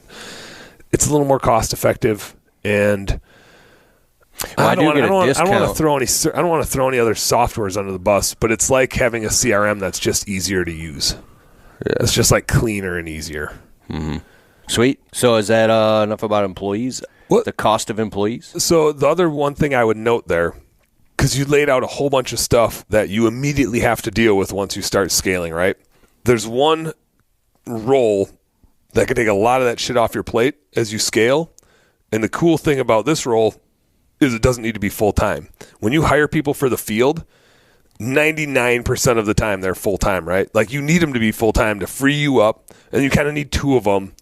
When you hire an office person, especially in today's world, that office person can generally do their job in their pajamas, in their basement, or in their guest bedroom, on a laptop, on a computer, whatever. There are so many people out there willing to work for a very fair price, working from home with flexibility, that have more than enough skill sets because they probably either left the corporate world or they like ran their own business or they retired and they're just looking for like a little bit of work to do to like keep them engaged. That role is super easy to fill and it doesn't need to be full time. So it's super scalable. So like even before you hire your first person for the field, you might hire an office manager or virtual assistant for 5 to 10 hours a week to deal with the t-shirt thing that you mentioned, to go deal with the payroll system, to go do the onboarding paperwork, so that when you hire somebody, you just say, hey, Ricky, here you go. Here's the stuff. Go enter it in the system. That office role, generally, here's what I find. A, it's flexible in that a lot of the stuff they can do whenever. Like if they're answering the phone, they kind of got to be there during business hours. But a lot of the stuff that they do, whether it's adding somebody into the payroll system or dealing with the t-shirt thing or whatever, they can kind of do it whenever, as long as whoever they're trying to deal with is open. So they have a lot more flexibility, which makes it easier to hire that person. It's easy to hire them part-time. There's plenty of people that just want 5 to 10 hours a week. And we hired a gal last year that started at 20, but she was like, yeah, I could work 5. I could work 40. Just let me know what you need. I'm in. And she crushes it. But she has like this total flexible range. She's retired. When she's got the grandkids, she's not working. But other than that, she has tons of flexibility. They're generally more cost effective than the person in the field. The person in the office gets paid a little bit lower wage than the person out in the field. And therefore, it takes a lower level task off of your plate. If we're just looking at the monetary value, you're more valuable out in the field doing that because the customer is willing to pay more for it than you are in the office. And so in a lot of cases, it makes sense to go get this office role filled so that you can start scaling and train up that person in the field and then have the resources so that you're not dealing with all the shit that you said. Office person in place so then you can go in the field and get that ironed out and get the person trained up in the field. So now you get the office person and the field guy. And you're still working in the field with that guy generating revenue. Yeah. Right? Like the first thing you do doesn't have to be go hire people in the field so you can get into the office. Because when you go to the office, you're actually adding less value just because you can pay somebody less than you have to pay that person out there. Being in the office, I don't like admin work. I do a ton of it. Mm-hmm. And I don't like it. And so in my business, it's like Jill's office answering the phones. You guys are doing the books. I'm doing the sales and marketing. And I got a couple guys in the field helping. And then I'm in the truck all day on the phone, and I work to help get them started or show them and then help them at the end of the day wrap up if we got to get the hell out of there. And I'm getting materials and dropping it off. So I'm like what they call level 2, stage 2 business. Yep. And it's like, it's a lot because I'm doing so much. And so, yeah, you're kind of like stuck in that first swallow. Yeah. Where you're still like doing everything. You're wearing all the hats. I've said that because in juxtaposition, the media business, some of them, like 7 of them were working part-time all the time. And there's like 23 total virtual assistants that are on my team that I've hired and been through. And it's literally a piece of cake compared to training guys out in the field. Yep. Because of the flexibility that we're talking about, that 90% of the tasks that they're doing don't require a specific time and got to be there, and like the pressure is low. Yep. And they have other clients too, so the pressure's off me. So if I don't need them for a couple of weeks for some reason, or I'm a little overwhelmed, I say, hey, give me a couple weeks. They're like, okay. And they just go focus on something else, and then we come back. Yep. Much Dude, easier amazing. to scale. You're not on the hook signing your name. Much easier to scale, so to speak. So I like that. And dude, learning a ton here about the true cost of employees. We've talked about hiring. We talked about a lot there. Now we're at the point where you're scaling. The purgatories of scaling. So we've got the demand. We figured out the marketing. We got the demand coming. The demand came, and then we started hiring these employees, and it's super herky-jerky. You hire 2 employees, and then this one quits, and then you got to fire that one, then you hire these 3, and then the demand keeps coming in, and you're out doing sales calls. And so getting started is super painful. And like I said, with where you're at right now in like stage 2. Wait a second. At that point, when you're hiring more and then 2 quit, the tendency is to go throw on the firefighter uniform and run in there and go fix it, but then you're stuck. Yeah, you're back in there. Then you can't put it back down. So at what point do you just tie your hands behind your back and say, I'm not doing it? I mean, it's kind of different for everybody. The sooner we can do that, the better, but it stresses us the hell out because we're letting people down, and we don't like to let people down because we exist for everybody else. Like, we're a business owner, right?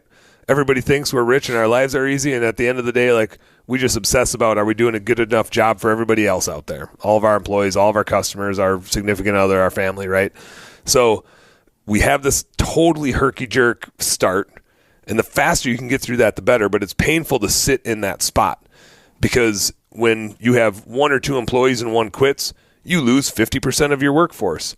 If you have 10 employees and 1 quits, you probably already have like 3 on standby because you're using Blue Skies recruiting maybe, and you've got a hopper filled up of like good applicants, and you've already talked to them, and you know who you're going to hire next. We always like to say, always be recruiting. ABCs. Always be recruiting. The ABCs of recruiting. Always be recruiting. So you have a recruiting business. Does blueskies.com/Kelfus work with that? Yourblueskies.com, yeah. Yourblueskies.com/Kelfus. You had all that set up, you sucker. I'm just playing with you, man. Surprise, surprise. All right, keep going with this. This is awesome. So we start scaling the business, and this first inflection point, this first purgatory is like we start investing in employees. And usually we like do 1, and then we have us and a helper, and then we start doing a second one, and then we maybe need somebody in the office. And what happens is now we have to start investing in infrastructure because we maybe don't want them coming to our house every day. We have to start investing in new software because we need like something like Company Cam. And now like maybe we're using Responsibid on our website. And so we start building out more of this infrastructure stuff so that it takes work off of our plate. The problem is the revenue isn't coming in as fast as the money's going out when we start building this infrastructure. And we start renting a spot, and then we got all these utilities, and with employees comes more recruiting expenses and employee engagement. And then maybe we're traveling to like a huge convention type of thing to go learn some stuff to build skills, or we join a coaching program, and that costs some dough. So we build out all this infrastructure, but the problem is we're not out in the field making that wage anymore because now we had to hire a couple people, so they're out in the field making the wage. We're out selling, and salespeople make a wage, but the person in the field, usually we pay like 20 to 25% of revenue, depending on what we're doing. The salesperson usually gets like 10% of revenue, so you just took a big pay cut. You need to go sell like 3 times more than what you were producing in the field to even pay yourself the same wage. And that's fine because that's what we would literally pay a salesperson if we hired them, is about 10% for every piece of revenue that they bring in. This is generally how we pay employees, but we just took a pay cut. And it's going to take us a while to sell 3 times as much as we were producing. That's what we need to sell to produce the same wage for ourselves if that's the role we put ourselves in. And that takes a minute. And so what first happens is we're doing revenue of around like 200,000, and most of it comes back to us. Like 120,000 can come back to us as profit in the business because we don't have all that infrastructure. We don't have to spend as much on marketing. We don't have to pay for a virtual assistant or an office person if we're just like holding steady there. Hello, my friend and Untrapped podcast listener.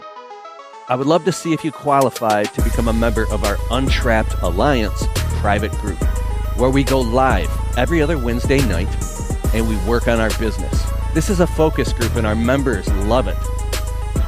Go to keithkelfus.com/alliance. I'll see you there on a Wednesday night's call.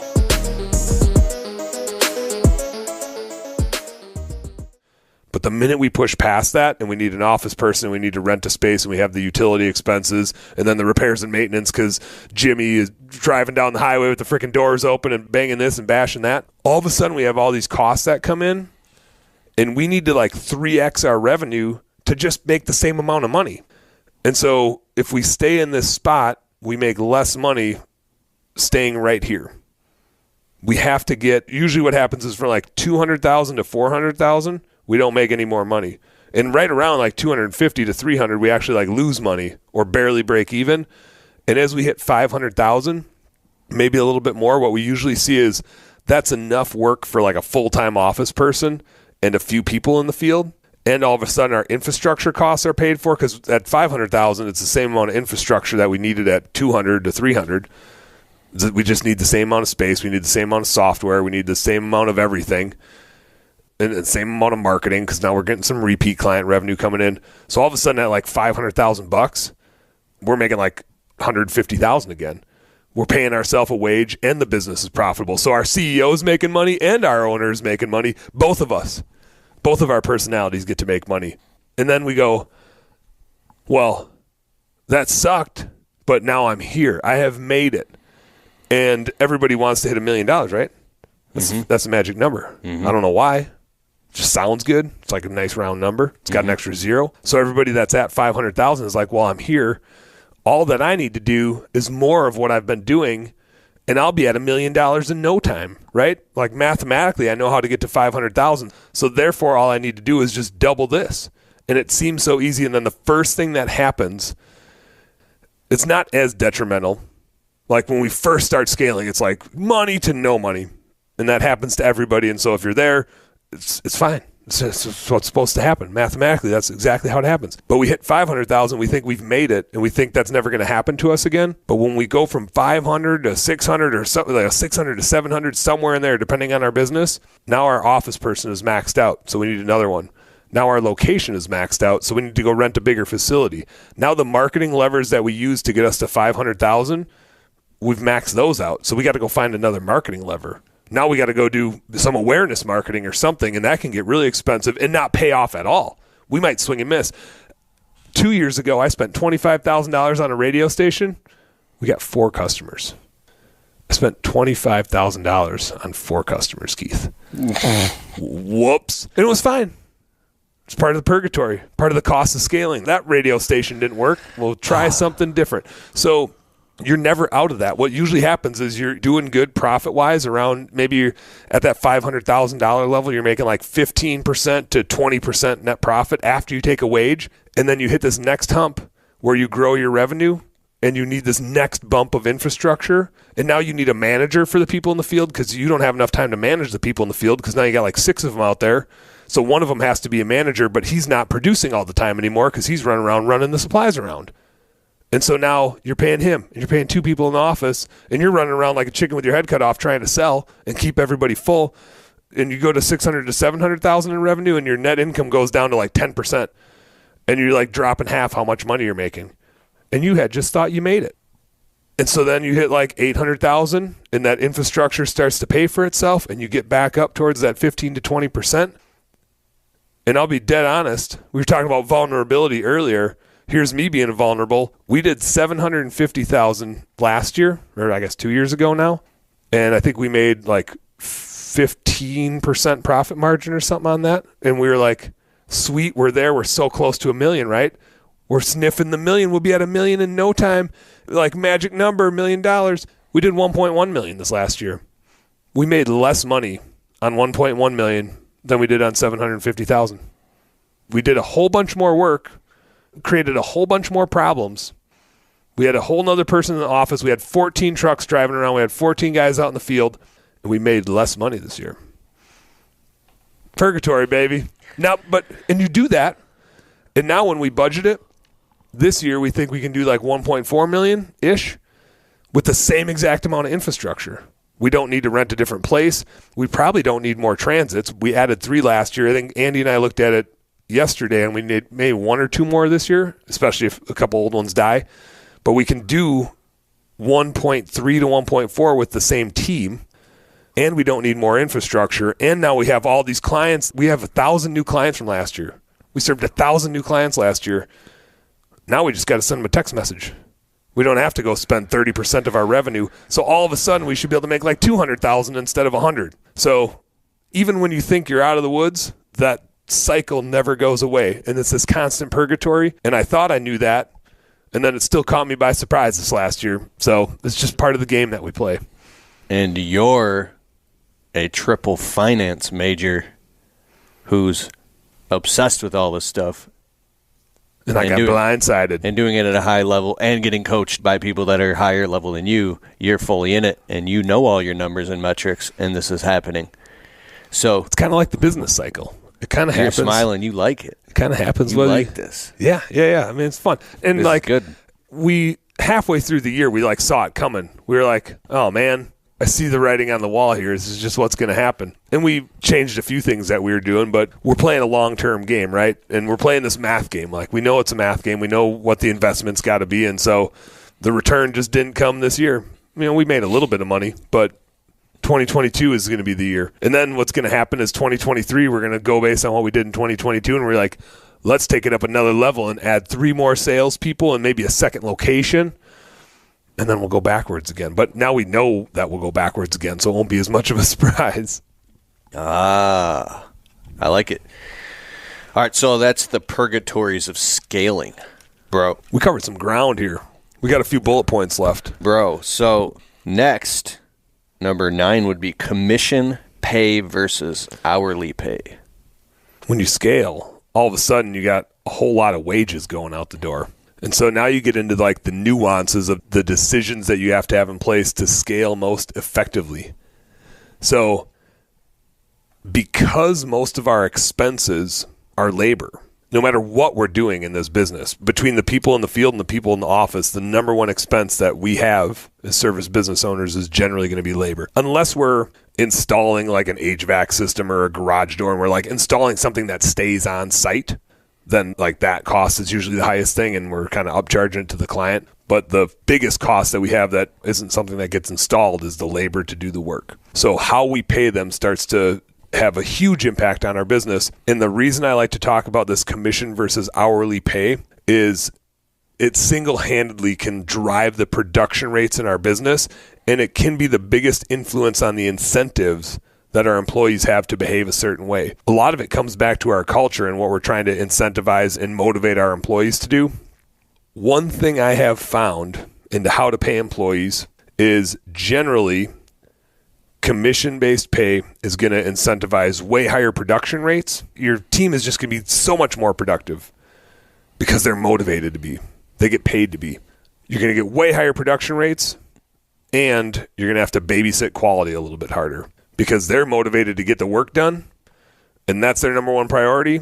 And if their character is a little more questionable, they might skip stuff. They might skip windows. They might skip a part of the lawn. They might do something disadvantageous because they're thinking short term. Happens. I've seen it happen. So you have to babysit quality a little bit more.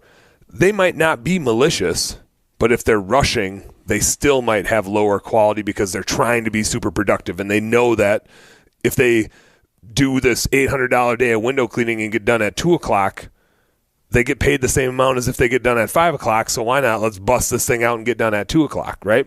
Why work an extra 3 hours to make exactly the same amount of money? So that incentivizes them to work fast. Now, the beauty of that is you could add another job on their schedule. They're working until 5 o'clock and they'll do a $1,000 day instead of an $800 day, which means they make that much more money.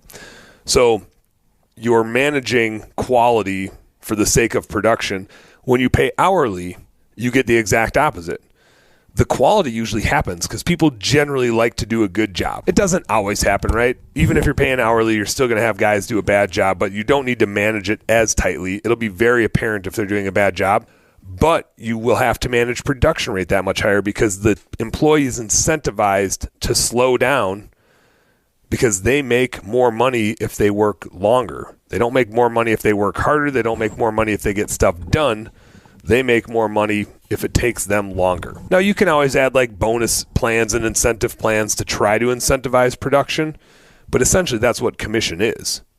When you pay commission, It's no different than hourly plus a bonus. That's really what it is. The reason we call it commission is there's a nuanced labor law rule that says if somebody's commission-based, and there's a few like sub-rules there that I won't get into, but you can look it up, is you don't have to pay them overtime versus if they're hourly, you have to pay them overtime. So that's like one stipulation. And like I said, there's some rules to it that it's got to be, their commission has to be more than like minimum wage plus overtime, which in our industry, it pretty much always will be because they'll be able to be so productive.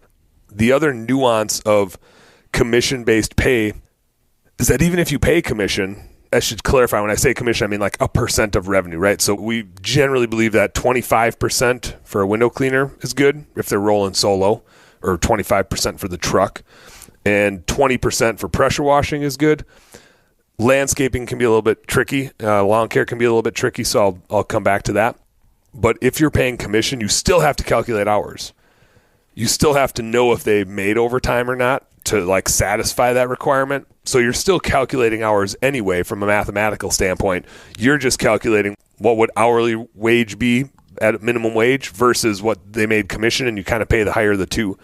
In our business, we set our own minimum wage at $16 an hour for window cleaning, and then we use 25% commission for window cleaning or 20% for pressure washing, and so we just do the math every single week. We have a ton of guys making well over $1,000 paychecks right now when they get commission-based pay, whereas if they got $16 an hour, they'd be making like $600. So they're almost doubling that. They're making like $30 an hour damn near when they make commission-based pay from an equivalent standpoint, and they might knock out $1,000 paycheck week and work 30 hours that week.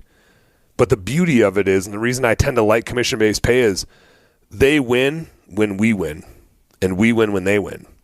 So if you're paying hourly and somebody gets a massive paycheck, as a business owner, you kind of go like, oh shit, that's draining my bank account. And unless they did something profound that week, you almost view it as a negative. Like, shit, I got to pay that guy a whole lot of money. He worked like 60 hours this week and I'm losing my ass. And we maybe didn't even get this project done, but I got to pay him all this anyway. And the employee's winning. And so it creates this like conflict where the employee's happy with this big paycheck and working all these hours. And the business owner's like, oh no, I got to pay this guy a whole bunch of money, and maybe this project's not done yet, or we didn't have a huge week, but the money's still going out my door and it's not coming back in. So you create this conflict, and you're taking a lot of risk because you can't pass that cost on to the customer. You can't be like, hey, customer, Joey worked overtime this week, and he wasn't very productive, so I told you that job was going to be $300, but actually it's got to be $500. Can't do that, right? On commission, we win when the employee wins, and they win when we win. So if they go make $1,000, $1,500 paycheck for a week, I'm like the first one to high five them. If they made that much money, that just means they made the business a whole shitload of money. And if they had a bad week, that means we had a bad week too.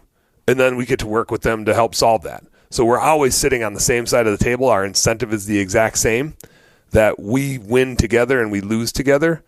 And I just prefer that relationship. I'm not a conflict-seeking guy, especially in the business where I don't want drama.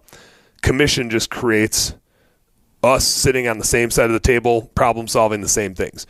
Where it gets trickier, and why I said landscaping can be a little bit trickier, is when you're working on projects and you have multiple people there, that math starts to get a little bit trickier because you might have a project that carries over like pay periods, and you got to start doing a lot of tricky math.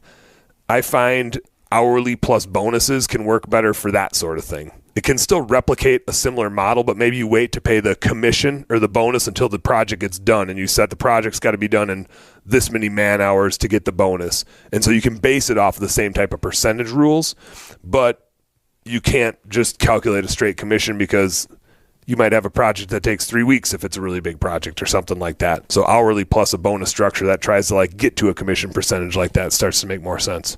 I've been hearing about commission, pay for performance and all that stuff, and people talking about it. How do you actually calculate the pay that you pay them? Is it hourly plus commission, or is there a base pay, and then if they make more than the base pay, they outperform it, you pay them that difference? What's the mathematical formula? It's an either or. It's a higher of the two. It's $16 an hour times however much they worked, how many hours they worked, and the overtime, So you total that up for the week. Let's say that's $700. Or this guy produced $4,000 of revenue this week times 25% commission equals $1,000. So wait, say that again. So window cleaner goes out and he did $4,000 of revenue this week. So he averaged $800 a day. He did $4,000 for the week. Times we pay him 25% commission on that $4,000, which is $1,000. So his gross pay is $1,000. And we just have a spreadsheet where we say, which one's higher? What if you got 2 guys or 3 guys or 4 guys or 5 guys? Then you take that 25% and you keep splitting it down? What is the split between the guys? I don't split the percentage. I split the revenue. So every job that 2 guys are at, let's say 2 guys are at $1,000 job, each guy gets 25% of $500. The math works the same. You could pay 12.5% of $1,000 or 25% of $500. I think mathematically it's easier to split the revenue of the job in 2 because then it's bigger numbers and you're working with bigger numbers instead of fractions of a percentage. And the percentage is almost a good way to look at it is the percentages per truck. If you got 2 guys in a truck, the truck pays 25% commission. You could split that up however you want between the guys, but that truck's going to go out and do $2,000 and it can pay 25%. So wait, if they go out and do $1,000 in revenue in a day, it's 25% commission? Yep. The business can pay 25% of any dollar of revenue earned. So the business can afford to pay $250 of wages on $1,000 of revenue. And if there's 2 guys that do $1,000 in revenue, they have to split $250? Yep. But if you send 2 guys out, they wouldn't just do $1,000. They would do $2,000. Now, I'll get to should you have 2 trucks and 1 guy taking a truck separately, or should you have 2 guys in the truck? So, because that's the other part of that decision. I don't want to get into my self-limiting beliefs here, but based off of the haptic feedback that I get in my marketplace when we're selling, and now landscaping you can do it, but when it comes to window cleaning, I do some pressure washing, but let's just say for that, when I raise the prices that high, my closing rate goes down so low that I'm spending what I value my time at in my service business. You're looking at the wrong side of it, though. It's not about it's not about the price. It's about the production. When you pay commission, no price change at all. This is like the math from, we have 3 or 4 businesses we've helped go to commission style pay.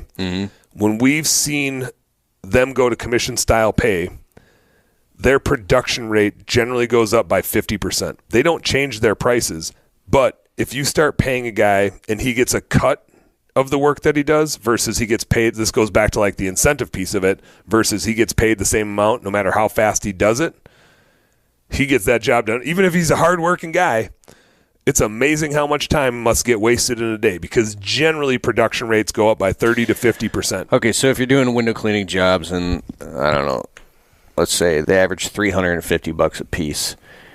Let's just for sake of easiness, $300 a piece, right?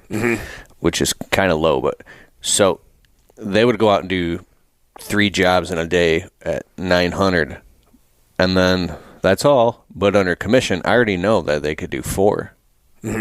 They would find a way to get it done. Yeah, because they would be incentivized to do the 4th job versus they'd look at their schedule and say, just got 3 today, getting these knocked out, and I'll take all day to do them. But if they knew that they did that next job and they'd make another $100, all of a sudden, let me squeeze in that 4th job. I would prefer to make another $100 today, right? Turns them into the CEO of their own little self-employed services. They just happen to work for you. Yep.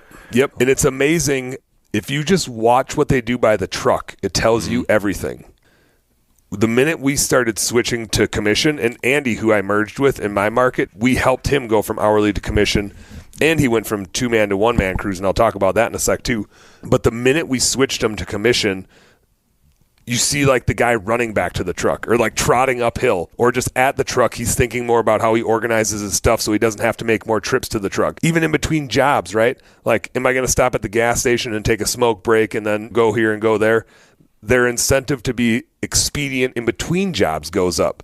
Now, again, you have to be careful that they're not speeding. We had one guy, Renee, that would we got multiple calls about the way he drove.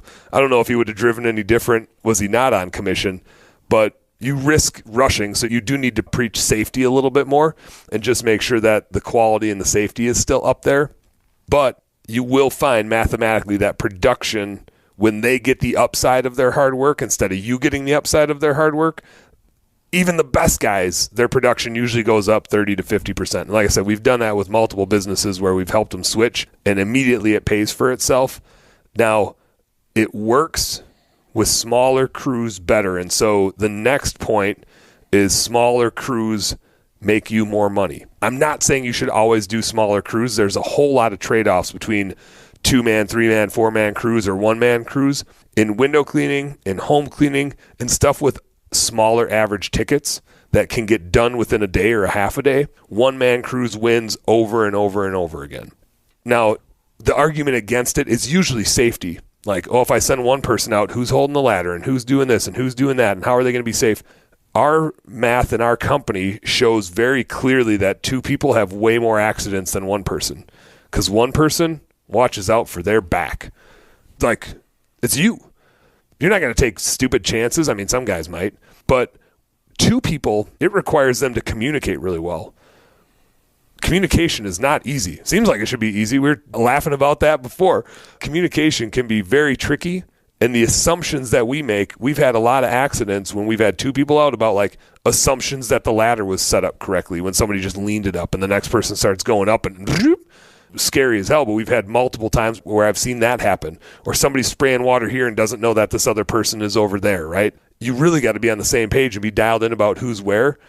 And when you're working with somebody else, you just tend to make assumptions about what they're up to and where they are and how they're doing their job, because 99.9% of the time that's what they're up to.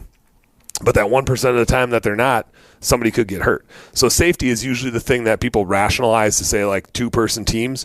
I think that's definitely the case sometimes. Like there's some jobs you look at and you're just like, you need 2 people at that job, whether it's like the roof pitch or the pitch of the land where like the ladder is and somebody's just got to be there holding it or the ladder's going to slip away. Got jobs like that, Bringing right? back memories, bro. So there's definitely jobs where 2 people are safer. There's no doubt about it. The nice thing is if you run solo crews, it's really easy to send 2 solo crews to the same house and then have them split up. That's what we do in the maid service business. If a house is going to take more than 4 hours for somebody to clean, then it's just like, it's overwhelming. You're just in the same house for too long. Those houses, and the customer doesn't like it because you're just there all damn day. Any job that's like more than half the day, then we'll send 2 people to, and then their next house, they'll split back up as to like 1-person crews going their separate ways. Commission works so good when it's solo because they get all the benefit of their hard work. There's no like, well, I'm the one working hard, and so maybe I'm going to slow down because Ralph here isn't working so hard, right? And why would I work twice as hard to make the same amount of money? The inverse doesn't happen. The slow guy doesn't speed up to the fast guy's pace. The fast guy always slows down to the slow guy's pace. So commission works so good. Andy, my business partner, before we merged, I want to say like his average day for a window cleaner was around like $400. So like a team of 2 would do $700 to $800 of window cleaning. And we were talking to him, we're like, man, our best guy goes out and does $1,000 by himself. And he's back by 2:00. And Andy didn't believe it, right? He's just like, there's no way. Like these guys, like he must be cutting corners. He must be doing a bad job. And it's like, no, everybody requests him. And we tell him he stands there too long talking to all the old ladies that hire him. They love him. And it's purely because he's working for himself, right? He gets all the upside of his production. He doesn't need to try to communicate with somebody else about, hey, did you get that window? Hey, did you start over here? Hey, I got to take this phone call. Can you keep going? And I'm going to like quick do this. And then you can take a phone call after that. There's no like standing around waiting for the other guy to do something because you're the only guy. So if you're solo, you go faster because ain't nobody else going to get that house done. That house is not going to get done until you get it done. And because you be commission pay, you're going to get it done so much faster because why make it take longer than it has to? Because you're going to make the same amount of money today no matter what you do. And you might make more, actually, if you get it done and you have time to take one more job. So I'm not saying it's the right solution for everybody, but our math shows very clearly that commission-based pay leads to higher production rates, leads to more revenue, which allows you to do more cool stuff in your business and grow faster. Again, works better with smaller crews. So the second piece of that math is small crews pretty much always make more money unless you're doing big projects. If you're doing big multi-day projects, those rules kind of go out the door. When you're doing jobs where you do a couple in a day, especially if you're doing like 3 or 4 in a day, if you have 2 people in that vehicle, the amount of time that they spend in the car goes up astronomically. We made this mistake in our maid service business. I'll really quick just walk through the logic of it. And I'm like embarrassed that it took us like 3 years to realize this. We were wondering like why, I mean, our teams are just not that efficient. Our production rate just always seems so slow. We would send a team out to go clean 4 houses. If you have 2 people in that car, so we're comparing a team of 2, go clean 4 houses, or 2 individuals that would just go clean 2 houses each, right? Either way, 4 houses are getting cleaned. You're either just sending 2 people out to go clean them all together, or individuals go clean 2 houses each. If you send them out as a team, you start at the office, you drive to the first house is 2 drives because you got 2 people in the car. Second house is 2 more drives, so you got 4. Third house, you're at 6 drives. Fourth house, you're at 8 drives, and you're back to the office. So you have 10 drives. Compare 10 drives to if there's 2 different individuals and they just have to go do their 2 houses. They're at the office. They go to their first houses, so 2 drives. They go to their second houses, 4 drives, back to the office, 6 drives. You're cleaning 4 houses, but if you send them out in a team of 2, you got 10 drives. If you send them out individually, you only have 6. So you're literally spending twice as much time in the car damn near if you send out a team versus if you send them out as individuals. And after we realized that math, it was like, holy shit, we're paying for them just to ride around in a car all day. And that's why they can't produce. You can't clean shit when you're driving around in a car. And plus, when they have that many drives, they're stopping at a gas station and taking a smoke break and going here and buying a soda. Less drives just means more, less opportunities for distractions. And so when we switched to solos, they would also end up just doing a third house because they saved all that time and they got paid commission. So they wanted to go get more money because otherwise they're done at like 1 o'clock. They wouldn't even be working a full day. They'd have 2 houses done by like 1, 2 o'clock. Throw a third house on my schedule. I'm here till 5 anyway. I might as well go make another $50, $100. And all of a sudden, not only did our production rate climb, but just our total revenue did because we had more capacity. Capacity equals demand. So then we just had to go get more demand and sell some more stuff. But the math works out. I love everything you're saying, bro. As our boy Latimer says, the math is the path. The math is the path. That drive math tripped me up, dude. When we figured that out, we felt really stupid. And then we also felt really smart at the same time. Like, oh, I'm really glad we figured that out. I wonder how many people have already figured that out type of thing. It's like, oh, shit, we've been spending. I never did go back and calculate how much money we spent because we had 30 cleaners at one point in that business. That was a lot of drives, sending 15 cars out with 2 people in them. That was an embarrassing amount of drives that we didn't have to take. I bet it was hundreds of thousands of dollars we spent on wages just driving people around. I like it. I don't like it. That was a lot of money. I'm glad we switched. So is that smaller crews versus bigger crews too? Or is that next? No, that is. I think that's it. I think we covered that one. I transitioned without even telling you. Because they go together, bro. They do. And commission pay works best with smaller crews. It just works the best. Once you get into high-rise window cleaning, big landscaping projects where jobs take multi-days, you need bigger crews there. Or you're pressure washing a huge apartment type of complex or something like that, and it's a multi-day job. You're just going to need bigger crews there, and that's fine. And then commission starts to break down, and it doesn't work as well, and that's fine. But then paying hourly with bonuses tied to production rate and how fast you get that done, you can replicate commission still. You can still set the same incentive. If they don't get it done that fast and to the quality rate that you require, then they don't get the bonus. And it's basically the same as commission with an hourly floor. So you can kind of replicate the same thing. You just have to do it in reverse a little bit for project type stuff. Dude, that's sweet. Also, to remind you, go on Facebook and check out Dan, his podcast and show, Bookkeeping, Beer, and BS. Mm-hmm. It's heavy on the beer and the BS, but every once in a while we do some nerdy bookkeeping stuff too. I like it. Andy and I got to do our annual P&L review. Andy, who runs our Minneapolis business, every once in a while he and I get on there and show our stuff. I mean, we do the same thing. Andy and I look at the same report that I send you. Well, I don't send it to you monthly, but that we send you monthly. And we'll get on our Facebook page and go through ours and be vulnerable. We should actually, that'd be kind of fun to show from 2 years ago when we did $750,000 and made the same amount of money that we did when we did 1.1. I think people would like to see that. Dude, that's gold right there because you're talking about navigating through those steps and it's real, your man. Experience. It's real. I appreciate it, man. So the next one is 11, buying assets the right way. Because when you scale, you got to buy a lot of toys. So we got that. And then we have buying stuff to save on taxes. And they kind of go together.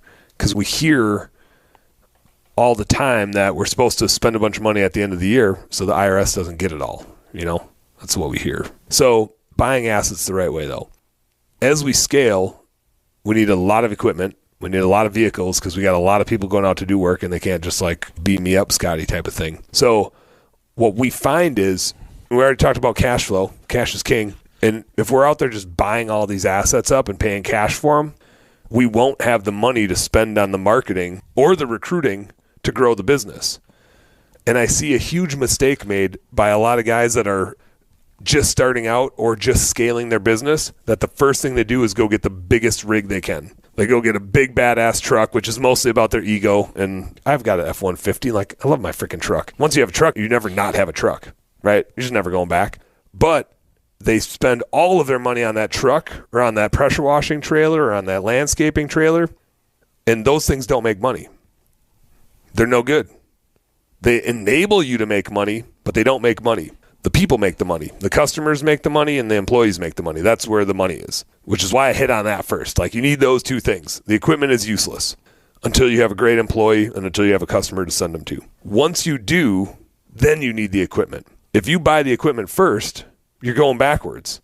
If you go set up all this super expensive equipment and you don't save any money to spend a bunch on recruiting and make sure you go find a good person and to spend a bunch on marketing and make sure you have a bunch of work to go do, you just got a bunch of assets sitting there that took all your cash and they don't produce anything because you got no work on the schedule and you got nobody to go do the work. And eventually, usually when we buy those assets early on, we buy them for us. And that's the lens we have, is like, I want to get a sweet truck because I deserve it because I'm a business owner and it's a tax write-off. Whereas if I just bought it, you know, it was just me, it wouldn't be a tax write-off because I'm a business owner. I get the sweet tax write-off. So let me like go get that badass F-250, right? But the next person we hire is going to be a 19-year-old kid that drives around with the door open and can't be trusted behind the wheel. And that's who we're buying the vehicle for. We're not buying it for us. If we're scaling a business, none of those assets are ours. They're all for 19-year-old kids. And that's the lens we got to have. So like buying the souped up, sweet ass truck is neat. And the business will allow us to do that for like our personal vehicle. And that's fine and dandy. But that thing's not going to make any more money than the beater that we have. They both make the exact same amount of money. Bro. And when you're putting a 19-year-old kid behind it, I don't want him behind a $50,000 truck. Uh-huh. Keep going, man. Because they're just going to crash the damn thing, right? They're going to back it. They don't know how to back up a trailer. How would they? Unless they grew up in like Michigan or Wisconsin and they're a fisherman. Then they would know how to back in a trailer because they've been backing in their dad's boat since they were like 12. But chances are they're going to mess your stuff up. So buying a bunch of expensive assets as you scale doesn't really make a lot of sense anyway, because the person that you're putting behind it or the person that's using it isn't you. And it's not somebody that you know. Now, it is super important that the equipment is reliable, trustworthy, and productive. Like, I'm not saying don't buy good, useful stuff.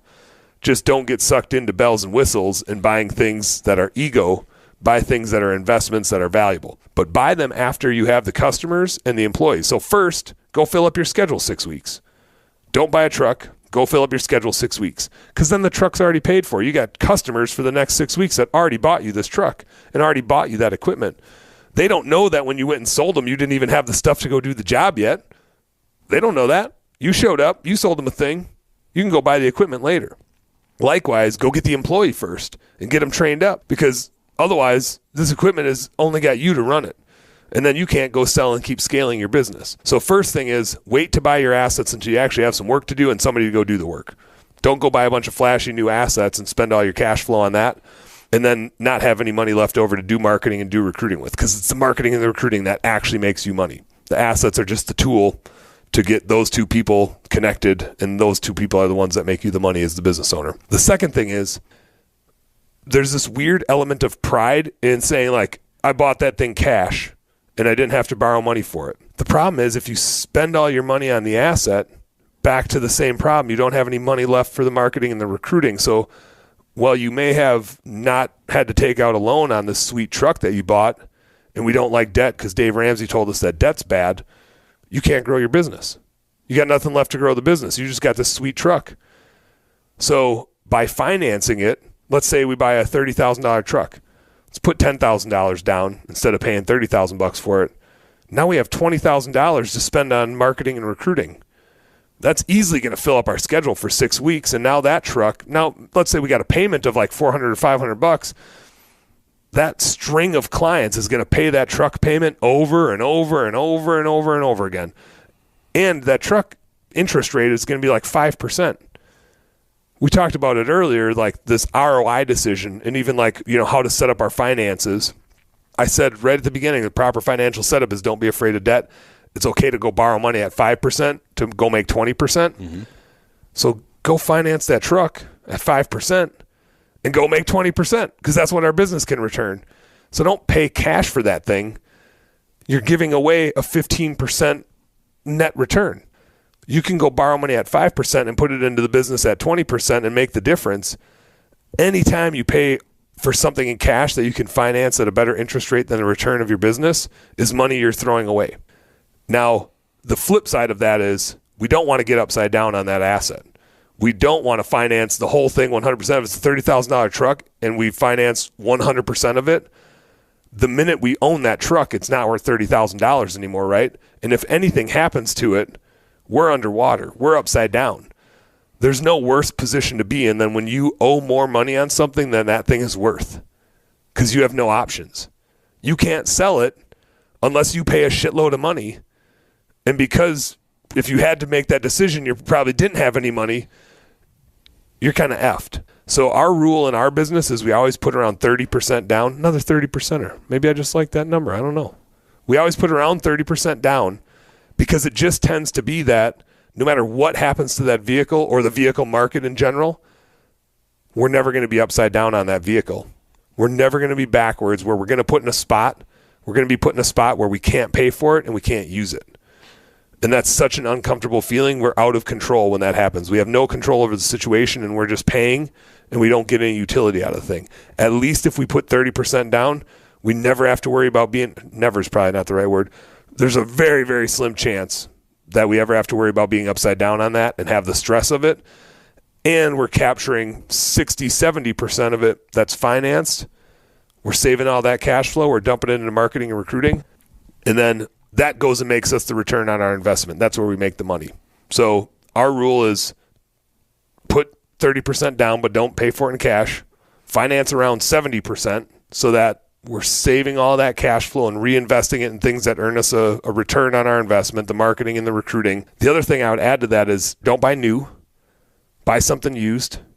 Gently used maybe, but it just tends to be that if we buy something new, A, like I said, we're buying it for a 19-year-old, but B, the thing is going to lose value so fast that buying it new is just paying a sticker premium. Now, it does depend on what the vehicle market is. I'm not into buying new vehicles, but like I told you when we were driving here, we just ordered a new SUV because buying a used one was actually more expensive. And so there's going to be weird vehicle markets where buying used might not make sense.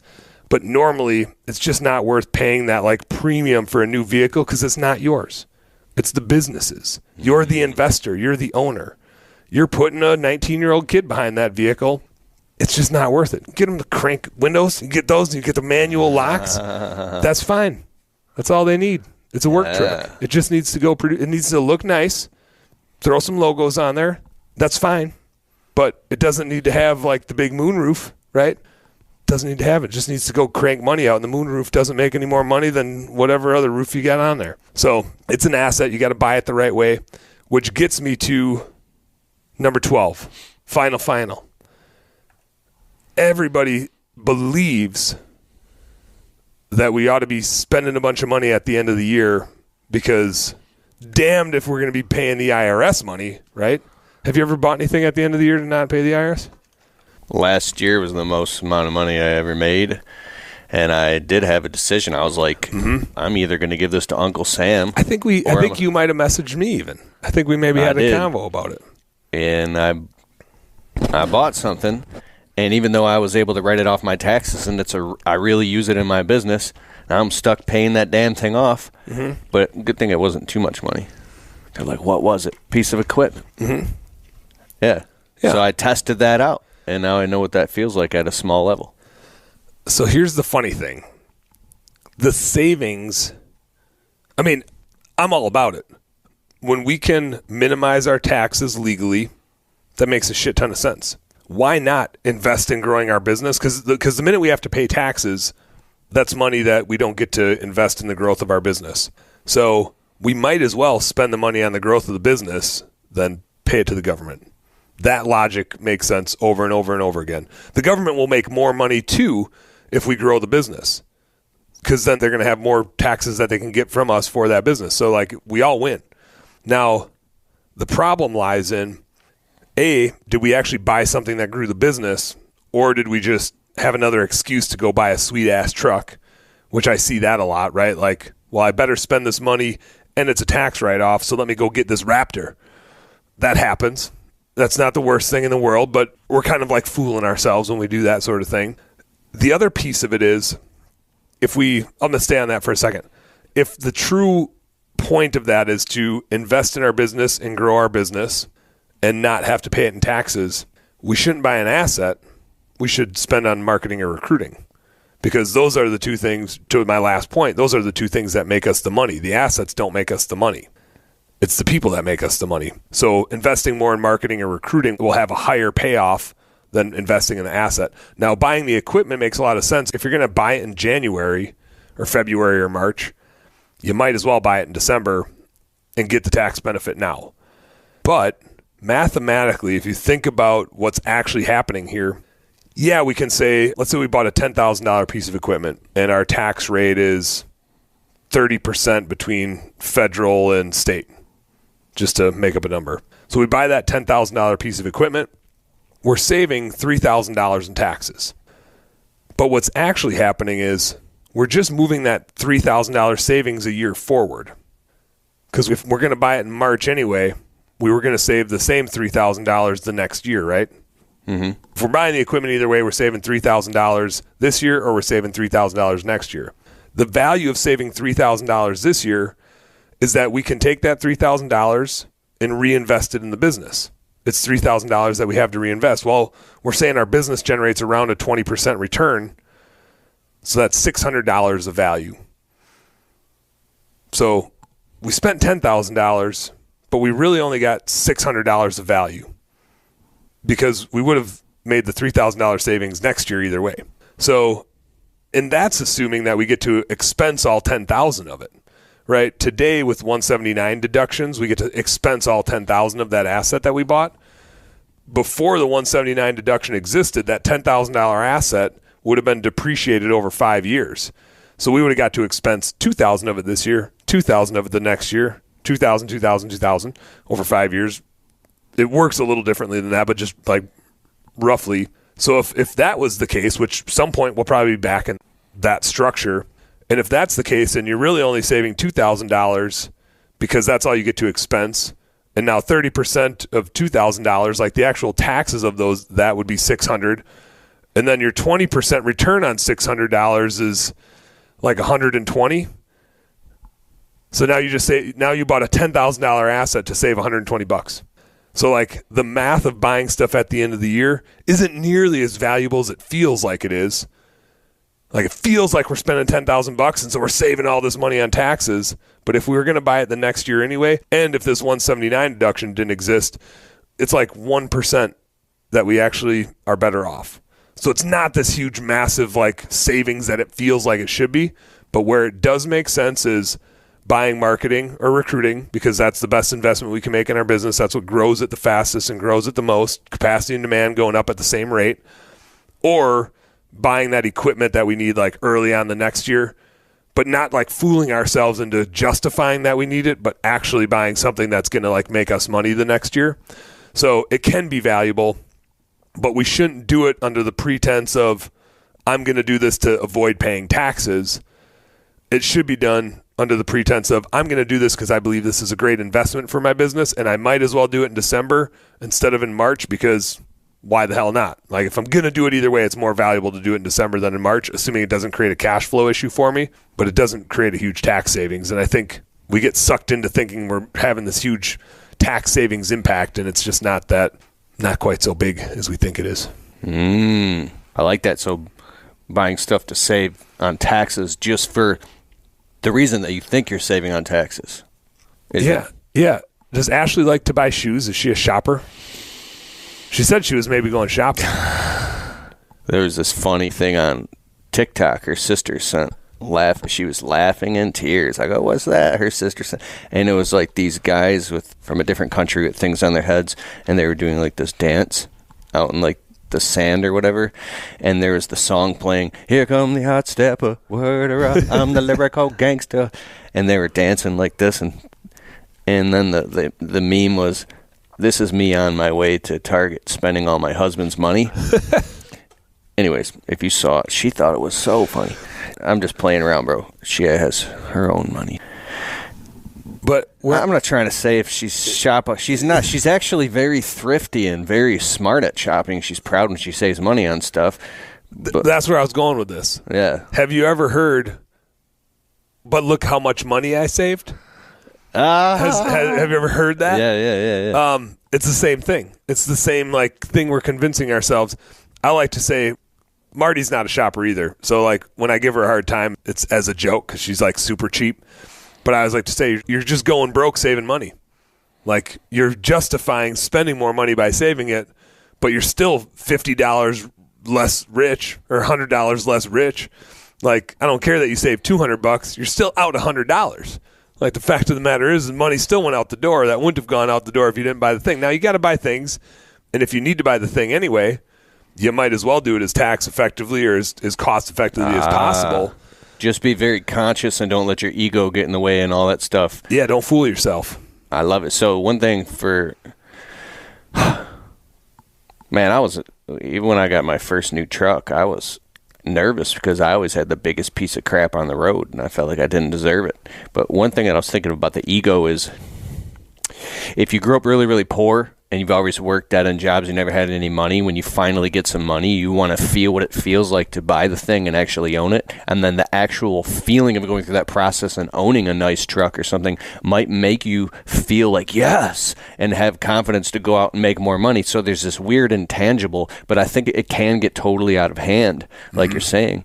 Because some people might be growing an entire business and they want to grow $1 million business because they just want their dad to be proud of them, or they just want to look cool, or they finally want to feel significant, and it isn't even for the real reasons that if you ask them, I think about stuff like that, you know? That's funny. Actually, as you say that, I realize, I could probably justify that we should pay me more in our business, and we were talking about that earlier, and I intentionally don't take more because the reason I run our business has nothing to do with me making money. Now, that helps that my wife has a really good job and makes like twice as much money as I do, so I don't need to make a lot of money in it, but I actually do it to make people proud.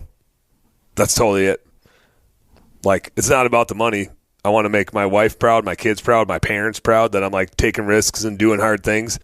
So in a funny way, we were talking about this earlier too, is I do it for me, right? Like, I want to make them proud. That's all for me.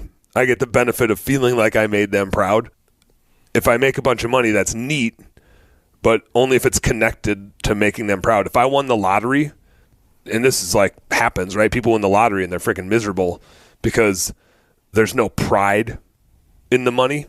Whereas when we like grow a business and do really hard things, we connect the pain and suffering with pride, and then we get a result.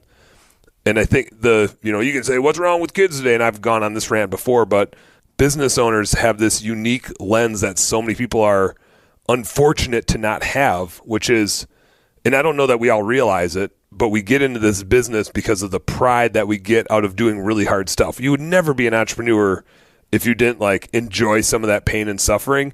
And we've just all had enough little snips of success that we get that pride out of it. And that's what fuels us. That pride is the thing that keeps us going and that keeps us wanting more. It's not the money. It's the pride, dude. Amazing. It's all about the pride. I love it, bro. So that's all 12 steps. We hit 12. We hit the dozen. I don't even have a baker's dozen. I should have had a bonus baker's dozen, but I don't even have one. You got one? Whoa, that was a riddle to me. I'm going to put all the links below to this other segments and shows we did. If you didn't have time to watch this whole thing, I'll put all the links below, and you can listen to the entire thing on the Untrapped podcast on Spotify, Apple. Keith Kelf's Dan Plata. How can everybody find you, bro?